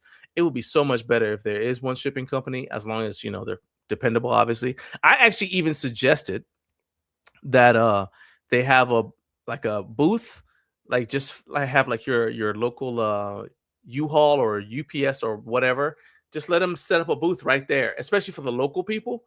Just have U-Haul set up for the day, because that way people can rent U-Haul, say, hey, okay, you're only using it, it's for the day, you got to turn this back in or whatever. And that would save a ton of time with people just being able to take stuff home if they live local and just get it out of there, as opposed to, okay, well, I've got a pickup or I've got a car. Yeah, I live local, but I got to take 2 trips or whatever, right? Like, you can just rent something, get it gone. And I think that would just make life a whole lot easier for everybody. Okay, it is parents. See, I feel smart. So she said that there's a shipping company Jake promoted as one you can use, but you make the arrangements as an individual. Yes. And she said she's going to go find the name of the company. All right, I appreciate it. Thank you. Let's talk about the other site, because you said you are going to try to get feedback from the on the main site while you're there. I noticed when I was making my my listing, I don't recall even having to type in the full name. I put in like Bells. I think I typed the BE and Bells is still popped up as an option. So did you have to go in and physically populate with create a database of all possible drop down for every single home gym company you could think of? Or is it organically being populated, because there's other people beta testing? So they're just, as they're putting names in, the system is learning and saying, oh, well, these are brands that people are going to be using. Which one was it? Did you have to preload it, or is it just organically happening? It's kind of a mix of both, to be honest. So obviously, being in the space, I kind of know what typically sells on, other marketplaces and what are common products that you have. And so I think preceding it with some of that was already there. And after we started getting some beta users that were using it, and I think you'll get more too once it's actually live, we'll be dynamic and we'll look at, anything that comes in that we don't recognize, we'll go through and start adding more in. But I think we probably have covered, it's like the 80-20 rule. We probably got most of it right now. And then as we go live, we'll collect more. I noticed that one thing, this is just my feedback, go for it. Facebook Marketplace has, is that you can put a 1-minute video. It did not look like that was available. It's possible I did it wrong, because that's happened multiple times before, but I didn't see the option for a video. Is that something that you're planning on adding, or will that be too much for the site? And kind of because if you get too much of that on there, it kind of bogs your site down. I mean, dirty little secret, storing video is expensive. Yeah. So the reason why we're doing pictures right now is just because it's really just a cost thing. There's nothing technically that would stop us from doing clips. And, obviously other companies do like shorter clips intentionally to try to keep that size down. We're not quite to their scale yet. I mean, if it's something that everybody starts dying, saying we must have this is like a must-have feature, we'll definitely try to push for it as much as we can and see if we can make that work. But it does cost considerably more than pictures do. All right, next question, also based off of Facebook Marketplace. So to your point, it costs money to store all that stuff. So are you going to delete listings after a certain amount of time? So for the listings themselves, we probably will delete once something's sold, not like right away, but there'll probably be some kind of a window. We'll probably feel that out. I think when we first launch, we'll let things sit for a bit, and then we'll see if people ever do revisit them. So I know one of the use cases people like, and I've done this for other marketplaces, if you're checking out a seller, especially, and you want to see what do they typically have, or what have they sold in the past, we'll probably keep it around for that. You may not store every, or at least the seller reputation, because you could probably do like a seller reputation thing if you see like the common interactions, because people don't like leaving reviews. Exactly. Seller, you know what I mean? Yeah, so we'll have the seller reputation will never go away. If you get rated on something, it is what it is. It's there forever. You can only earn it by actually doing a deal. So Yeah. like, I mean, since we're just name dropping them, Facebook Marketplace, you know, you can just have a chat with somebody. I can ask a couple questions. Immediately, I can rate somebody and I can leave a review for them. And I don't know if everyone, you know, if you're not on that platform a lot. So you can artificially inflate your ratings for things where you've never even done a deal, but maybe you're just a nice person. Okay. Which is something we were really trying to distance ourselves from. We want actual authentic deals so that you know that people are going to follow through and not ghost on you or flake you or whatever it is. So 100%. Because you can be nice and still cancel. Yeah. Yeah. Okay, Perrin, I appreciate it. And that actually goes back to the thing. This is something Carp said even happens at HomeGymCon, where people will make deals and then they not show up or they back out because they're like, oh, I didn't realize it was this big. So do you have any protection? And I realize a lot of this stuff is not your responsibility. You're essentially just making the introduction or making it easier for people to make the introduction with the brand. But is there any protection for the brand themselves? Like, hey, somebody says, okay, I'm buying this thing, and then let's say for some reason they don't even go to HomeGymCon, and right, they back out or something. Now the brand has this thing they were planning on selling, like they've been turning people down who wanted to buy it, but they're like, yeah, we already got somebody coming to buy it. Well, then it's Saturday at 7 p.m. and the buyer never showed up. So is there any sort of protection, or is that kind of just on the brand to kind of do that due diligence? Yeah, so I think for the vendors right now, it's really kind of just best effort. And that's why we built in that backup buyer feature before, because what you had, you know, in previous years is people would just either hopefully reach out early or, you know, they would just come by a booth and say, hey, is this still available? Can I take this? Like, are you selling this? And so part of the reason why we wanted to get the site up was so that you could get someone that's serious locked in earlier, because the more likely, you know, if the earlier someone gets it in there and actually puts money down, the more likely the deal is going to go through. Now, obviously, things happen with travel, people get sick, what have you.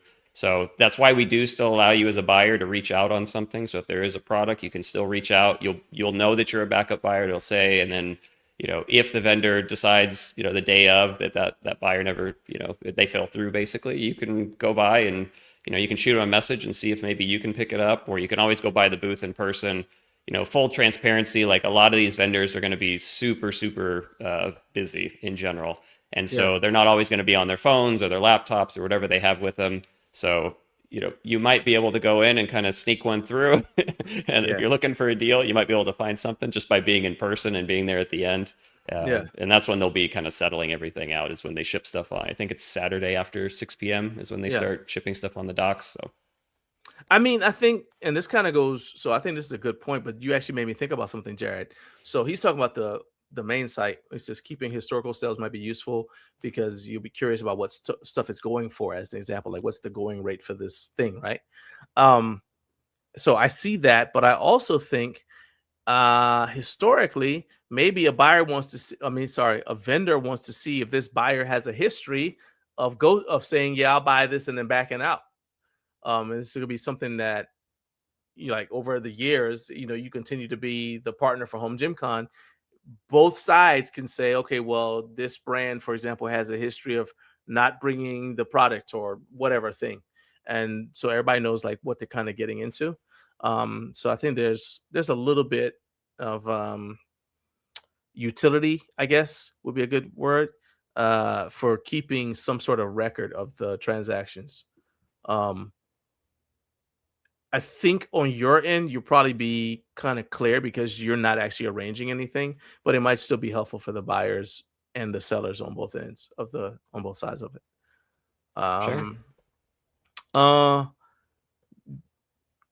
Tell me something, and because you've been to every HomeGymCon, when you're started seeing some of the companies that were reaching out to you to say they want to be included on the site, what are you seeing as far as like the brands that are jumping on this opportunity? Because I know everybody's not doing it. So what's been like the common pattern as far as the brands that are saying, yeah, this is great, and I want to make sure I take advantage of this opportunity? Is it bigger brands, smaller brands? What types of equipment are people bringing? Like Iron Master is, Obviously, they do free weights or whatever, but they're on the other side of the spectrum from Kodo gi grips. So, what are you seeing as far as any patterns, if there are any? I think so far there haven't been a ton of patterns that have emerged, to be honest. So, we've had some bigger companies. I will say arguably the biggest companies in the space have not, I mean, we've reached out, but haven't heard back from them yet. Yeah. And so, I think a lot of that too is that the more mature companies, the larger companies have their own process. And so they don't want to introduce a new thing, especially like I said, we got started somewhat late in the grand scheme of things. Right. So I don't think they want to mess up. They've got a whole system. They got teams that do all this stuff. But I think especially for kind of like the smaller brands or mid-sized brands, we've gotten a lot more outreach from them. And I think in part just because, they're either one-man shops or, they're just smaller teams in general. And so it helps of just being like, hey, this is one less thing I have to think about for HomeGymCon. Like I don't have to track down my Instagram DMs and then go to my email and then check some other messaging thing. Like we just put it all in one place for you so they can just check that and stay on top of it. And it just hopefully makes it easier for them. And that's at least some of the feedback we've gotten so far. But yeah, we're still waiting on some of what some people would consider the leaders in the space to, get back. And we'll see if we're able to get them or not. But, maybe next year if we don't. I don't feel bad. I mean, because I got brands that I'm waiting for because I told you we're doing the Shopify store. So it's basically going to be populated with products that we've used here in the gym and like use on a long-term basis. So at least 6 months minimum, we've used it. And some of the bigger names that we reached out to, we're still waiting for them to get back to us.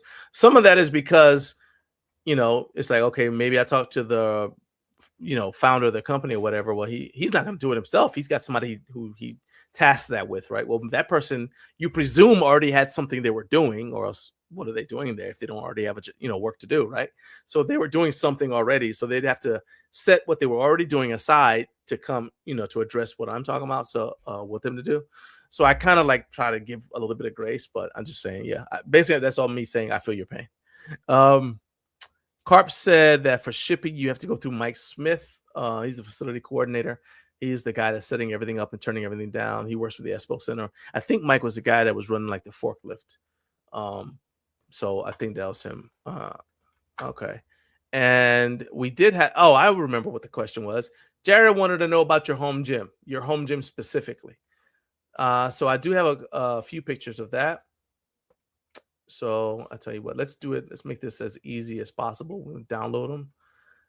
And then I can just pop them up and we'll keep your kid. Yeah, we'll use those two right there. That way we don't have your kids involved. Right here. So this is 2023, I believe. It's a nice clean space. Okay. This is when the sickness took over. And this is when I was building out. It's really when I think, and you probably noticed this too, is that all of the equipment manufacturers started ramping up, the influencers, they started coming out of nowhere. The whole industry just seemed like it was growing at just a crazy pace.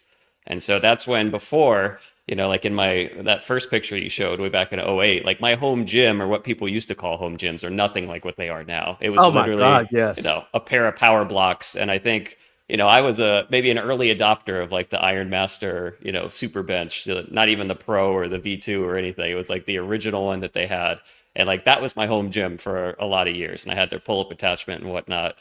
And, it's obviously changed so much, and that my space has kind of changed to reflect it. And obviously as, I get older and had kids and whatnot, some of the equipment changed and some of my space changed. So that was a 1-car garage that we had at our condo. Okay. And I think it looks like we must have had a treadmill at some point there, probably some whatever we found off, who knows where. Yeah. I remember my home gym started with 2 dumbbells, 2 70-pound dumbbells, not even adjustable, but fixed dumbbells, and a wooden box. And I had it at the foot of my bed in a loft apartment. And that was in 2001. And then I moved to a place that had a shed. So everything, that's when I got my first set of adjustables that I got from Walmart. They were like the little spin lock, whatever. Yeah. And then I felt smart because I went on Craigslist and I bought a bunch of 10-pound standard plates so I could add to the amount of weight I could use. And I said, hey, let's buy another set. And that was my home gym for a while there. And then that's what I had when I met my wife. Let's see here. Then you got another image here. So let's go ahead and hide that one. And then this is 2025, I think. So this is a little bit more recent. Right there. So this is obviously after the sickness had taken hold. All right. It's incurable by this time. All right. There's really no hope for him. All right. This is a lot of deals later of buying stuff, flipping stuff, figuring out what works and what doesn't. Yeah, what are I don't know what the doctors pronounced it like, hey, look, man, we're just gonna there's nothing more we can do for him. I'm sorry. That's hilarious. And this is during the on the left, you can kind of see this is back in the all-in-one era. So if anyone's on that Home Gym Discord, this is like, they used to have these old school all-in-ones that were just like they fit on a stall mat. In theory, they're awesome because you can do so much in such a small space. I like how you said that, theory. In theory. But it's like in practice, they're just, they're kind of stuck in the 80s and 90s, a lot of them. And I'm waiting for somebody. I've heard some rumblings from like, I think it's Bulletproof Fitness might be toying around with one. And there's some others that are maybe trying to bring back that form factor. I wish one day they would get it done because it is great if you could actually get it to work well. But yeah, that's since long gone. I think most of the equipment here has probably been gone and turned over to new stuff. I think I like that wall control. It looks, is that a wall control pegboard? So yeah, in the back right, is the wall control. I had the silver. That's how you can tell that you've gotten into it because now you're starting to get that kind of stuff. It's like, okay, I see it. Like, yeah, okay. Oh, as you get the mono, so there's a Titan monolith arms. Those ones are the Rogues. The V2s. Rogues, okay, the Rogues. Okay. You can see this was during my Voltra experiment era that I've got to. So I've got a couple of the Voltra mounts. I had a hack squat at some point from who was that from? Bodycraft. Okay.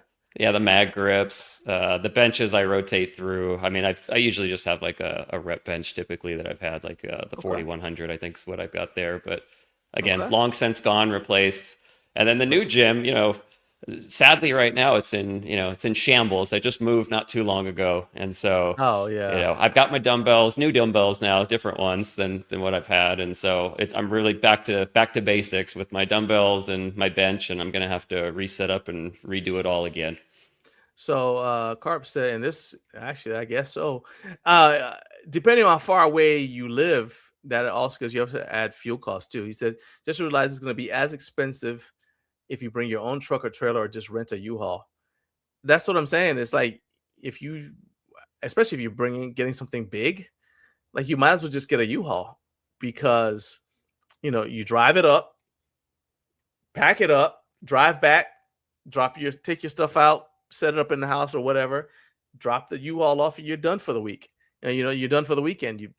To me, that's like, I mean, I guess depending on what size U-Haul you need, it's not like you're maybe that's too much temptation though. I didn't think about that because you show up with a U-Haul, you're like, well, I mean, we gotta fill it. We gotta, of course, yeah.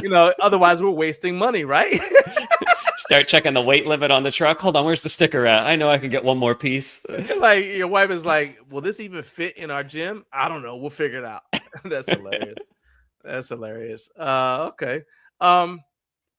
We kind of mentioned this a little bit because you're talking about getting feedback. Do you have a timeline for when your main site's going to go live? Like you come out of beta testing phase? Sure. Yeah. I mean, right now I am heads down trying to get it done in time for HomeGymCon. Okay. So whether I'm able to hit that, I will say that the for sale at booth stuff and the support for that and kind of the vendor outreach and all that is eating up a lot more time than I think what I originally anticipated. Right. So we'll see. If it slips a little bit, it slips. But I'll have an announcement. I'll probably do it on all the socials and whatnot and let people know. That being said, you can go and sign up if you want, create an account, and then you'll be notified when we do go live. We'll wait till we can kind of seed it with some listings and whatnot, so it's not just completely empty when we go. I mean, I got some stuff I'll volunteer as tribute. Right on. I'll help you set up a listing right away. Yeah. So I do a thing at you know what I haven't seen yet, and I'm scared to say it because then it's going to become the thing. Remember, because you've done this for a while too. Remember when people would buy stuff just to sell it, like the flippers? Yeah. I mean, I'm sure people still do it. Like they would go, like a gym would be going out of business and they go buy the entire gym and then they sell each piece individually. so they make their money back with the first couple of sales, and then the rest of it is just clear profit. I'm surprised that somebody hasn't already started doing that with HomeGymCon, because you have the ability to get so much stuff. If you've got a truck, you can probably clean up and then just go set up your own little store, and sell stuff. See, now I'm scared I just said that. Now it's like you'll get some vultures just show up, and people who really want to get the stuff to train with aren't gonna be able to do that. However, Letha, this is so kind of you. She says, I'm bringing the truck. If anyone has items that need taken off their hands, I'll gladly volunteer the truck bed and complimentary shipping back to Alabama. Now, notice she didn't offer to ship it back to your house. She offered to take it back to her. She's taking it home. All right. She said, I'm going to help you. But, you're so giving of your time and your husband's lower back.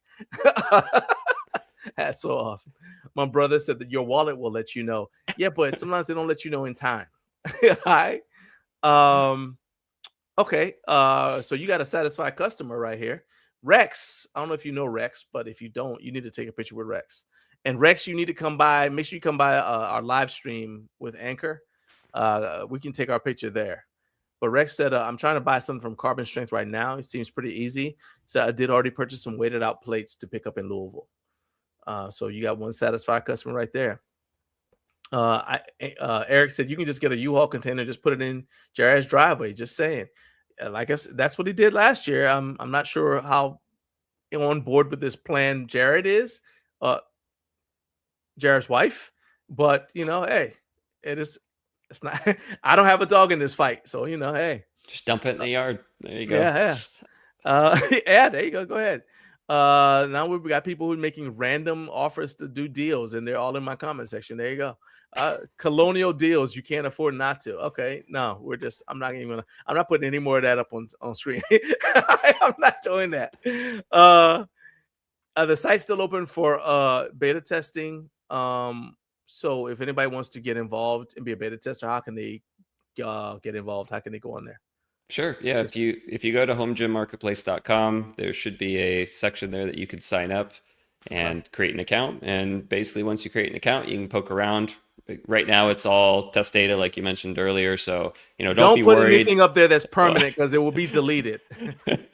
Well, there's that too. Let's keep it wholesome with some of it, but also. Well, no. I meant that you said that it's in beta phase, so all of the deals and. True. Yeah. Don't do a real life deal. Like one, we're waiting on some legal stuff to clear first to make sure that we're good to go before we open this up, because it is the Wild West in real life. And get your equipment up there, try it out, go through a deal with somebody, or if you find one of mine, I got a bunch up there, or if I see one that comes up, I'll probably make an offer. Photos may not be of actual items. Yeah, you might see a teddy bear or whatever my girls' toys are sitting around. I saw the igloo cooler. I was like, that doesn't look like what it says it is. I was like, okay, that's hilarious. All right, but I encourage you guys to get on there and look around, because this site has potential to fix a lot of problems for us, not just what he's doing for HomeGymCon, but just all the time. So I think let's support him by getting on the website, trying it out, try to find the bugs so you can let him know, because that's going to just make things better for us in the long run. Next question. This is a pretty big endeavor, and I know everybody hates talking about this part, but the reality is anything worthwhile costs money. So are you going to be just taking like a percentage of sales, like when this thing finally gets up and running? Because you've got to have something to make it worthwhile to run the site, unless you're going to end up like Wikipedia begging for money every year. And I want the site to continue. If I want it to work, I want it to continue. I want it to still be available. So, how's this going to work? Yeah, I'm going to have that Wikipedia banner of like, just please, if only one person donated $20. Yeah. I'm like, okay. So, yeah, for the monetization, just to be fully transparent, right now, everything's free. It will stay free for a while, but we are actively investigating a bunch of, different paths. I knew when I started this what those would look like potentially and what that might end up like. And so I don't know yet if we're going to do anything on transactions themselves. The way that I view any kind of monetization is that if I introduce something that either costs money or the buyer has to pay directly, or a seller or whatever, it needs to be something that I actually would personally do myself. So There I are mean, certain Stripe is going to charge you. I mean, sure. or, If you know what I'm if you saying? use any kind of payment processor or whatnot, they're going to So take their cut. That's, we'll get some of that stuff maybe in the pipeline. We'll see, stay tuned. And but I think the big philosophy is that I don't want to nickel and dime people. There's big things that I don't like. And one of them is that I don't like full screen ads. So you mentioned them by name, so I'll just do it anyway. OfferUp. If you've ever used the OfferUp app, it's these views and opinions are just mine. That's it. Heck, I'll say it's I would prefer not to have banner ads on a site like this. yes, So I think if I gotta pay like a microtransaction or percentage or whatever fee, yes, do it, because I don't want to see these banner ads there. yeah, there's the banner ads. There's literally full screen ones where you unskippable ads for 20, 30 seconds. I am The anti videos, that. I'm just like, please. There's the other one, which is, the blue and white one. That app that just, they're more interested in stealing as much data from you potentially, or we'll just say monitoring your activity and whatnot than they are in providing a good service. So like, I'm very much focused on providing a service. I think there's some cool features I'm working on that at some point people might be willing to pay for them, and we probably will try to monetize that way. And if we do ever do ads, I will try to make them as tasteful, as seamless, as relevant as possible, so that you're not just getting the standard, slop that you tend to see, which is, you were looking at, let's say, a power bar last week and you actually already bought it and they're still showing you power bars. And it's like the exact same product. So we'll try to see if we can make it a little bit smarter. Because to your point, I mean, it does cost money to run and operate a website. There's been a ton of investment up front. And so at some point we'll have to do something for it. For right now, I'm just trying to make sure that we get the best product possible, we get people's feedback, and we get people that are using it and love it. And if we do that, I feel like some of the monetization stuff will come in from people's ideas of, what they're willing to do and what they think would be valuable. So here's one.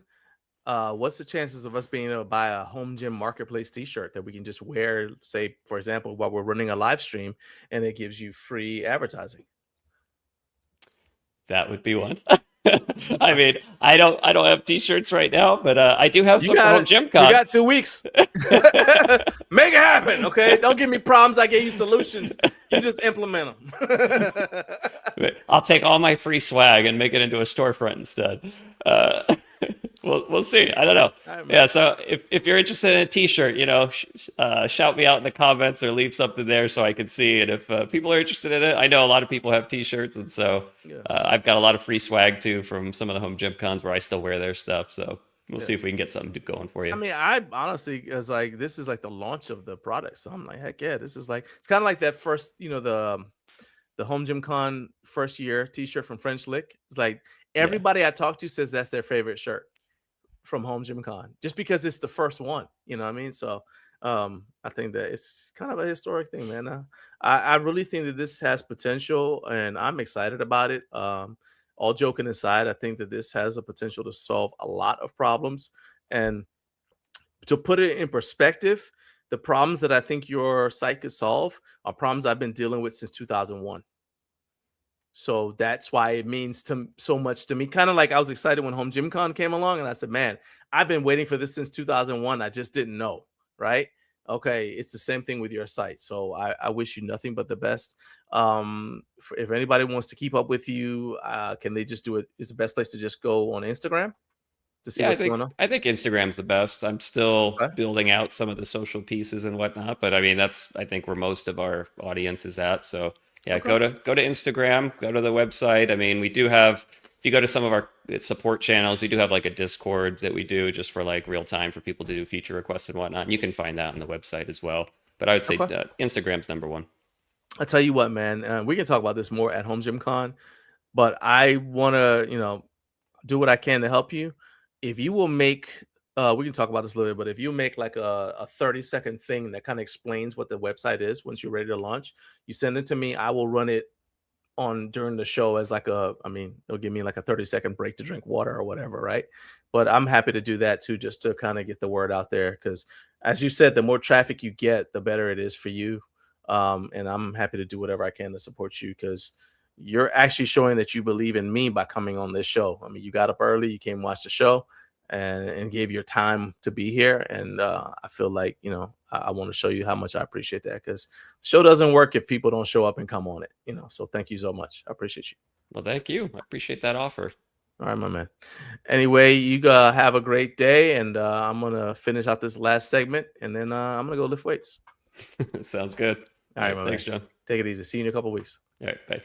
Bye. All right, so that was Brandon Schwartz from HomeGymMarketplace.com. You guys make sure that you are visiting his website. I've got the links in the video description, so you guys can go check it out. So that in the video description on YouTube, so you guys can go check it out and support him.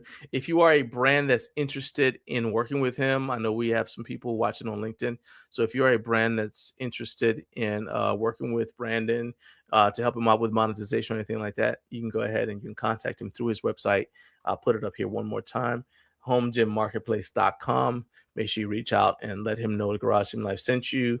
And then you guys see what you can make happen. All right.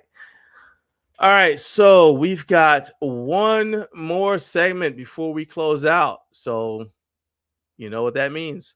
I got to play the intro music. Here it is. It's almost over, but I got one more thing to say. Here it goes. I'm very, very proud of that. That little bumper music right there. So what I learned this week is how hard brands have to work on their websites. I kind of mentioned this when I was talking to Brandon, and I do understand that, you know, they probably have a team where it's with me, it's essentially just me because Naomi has other stuff she has going on. She has a very demanding full-time job. So I don't expect her to, she can't give as much to this sort of thing as I can. Not that my full-time job isn't demanding, but it's just a thing I can, you know, I was just able to work it out so I can do it. Anyway, but I still say, even if a brand has a team, it's still a lot of hard work. It's a ton of work to build a store, then make sure that every single product is optimized for you to see it when you're searching for that item. And I mean by that, I mean for you, the viewer or the customer, every product has to be optimized so you see it, right? For example, we just added the 4-6 Fitness tricep flat push down bar to the store. Okay. I got several videos on the channel where I'm using it, but I wanted to link my first impressions video from July, right? So I had to find that link, adjust the product description so I could add the link organically to the product description, and emphasize that we actually own and use the product, which is not a feature of most Shopify stores, right? So I add the link, and then I still need to get some pictures of me with this handle attachment, because the ones I have just aren't suitable for a shopping website, right? They're just not clear enough, and the angles aren't good. Anyway, then I also had to create a meta title and a meta description that none of you is going to see, but that Google sees. So when you search for products, it can identify that this product might be the solution for the thing that you're searching for, even if you don't know that this is a solution, right? And I still haven't added the keywords to help with like discoverability. And that's just one product. Now, imagine if your brand has been around for decades, like Bells of Steel, or close to 2 decades like Bells of Steel, decades like Body Solid, 10 years like RidFit, and you've got multiple products with multiple variants because, you know, different colors or whatever, and each one of them requires what I just described plus more stuff, not to mention an optimized description. I don't think I've ever complained in any kind of review. Oh, well, I went on the website, it operated sluggishly. I know that some people do, and they're like, yeah, the website wasn't loading fast or whatever. I don't think I've ever complained about that. But if I do, one of you remind me of this moment. Just put in the comments of the video where I complain about it. Remind me of this moment, because I have new respect for everyone who builds a website. It is a lot of work, and God bless you. This is something that, it's taken a lot longer than I thought it would. And I mean, I think it's worth it, but I really underestimated how much work it is going to be. So that's what I learned this week. Let's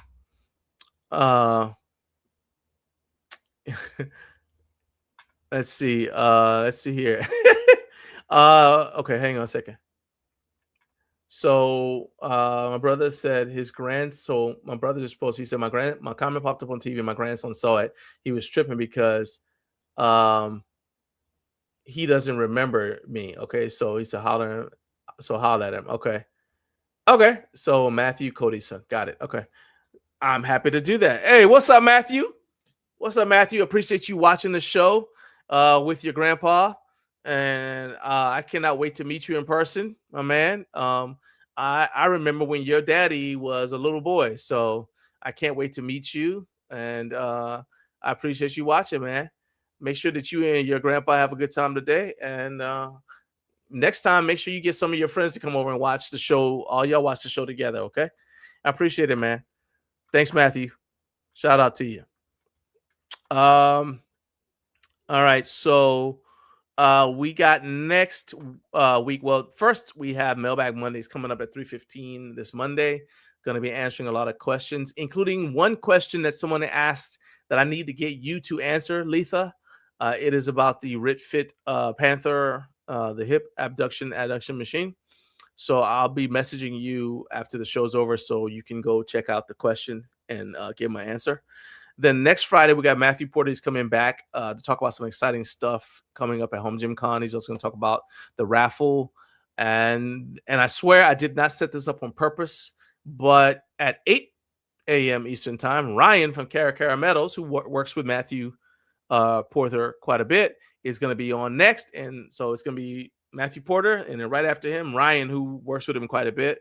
He's going to be coming on. They're going to be giving us an update on everything that he's got going on. And hopefully he hasn't set himself on fire recently. Okay. And if you watched the last time he was on, you know that that's a real thing. He has set himself on fire while wielding equipment. So hopefully he is unburnt at this current time, and he's still unburnt next time we see him. Okay. So until Monday, do me a favor, keep on sharing that chat on link and keep stacking days. Peace out. See ya.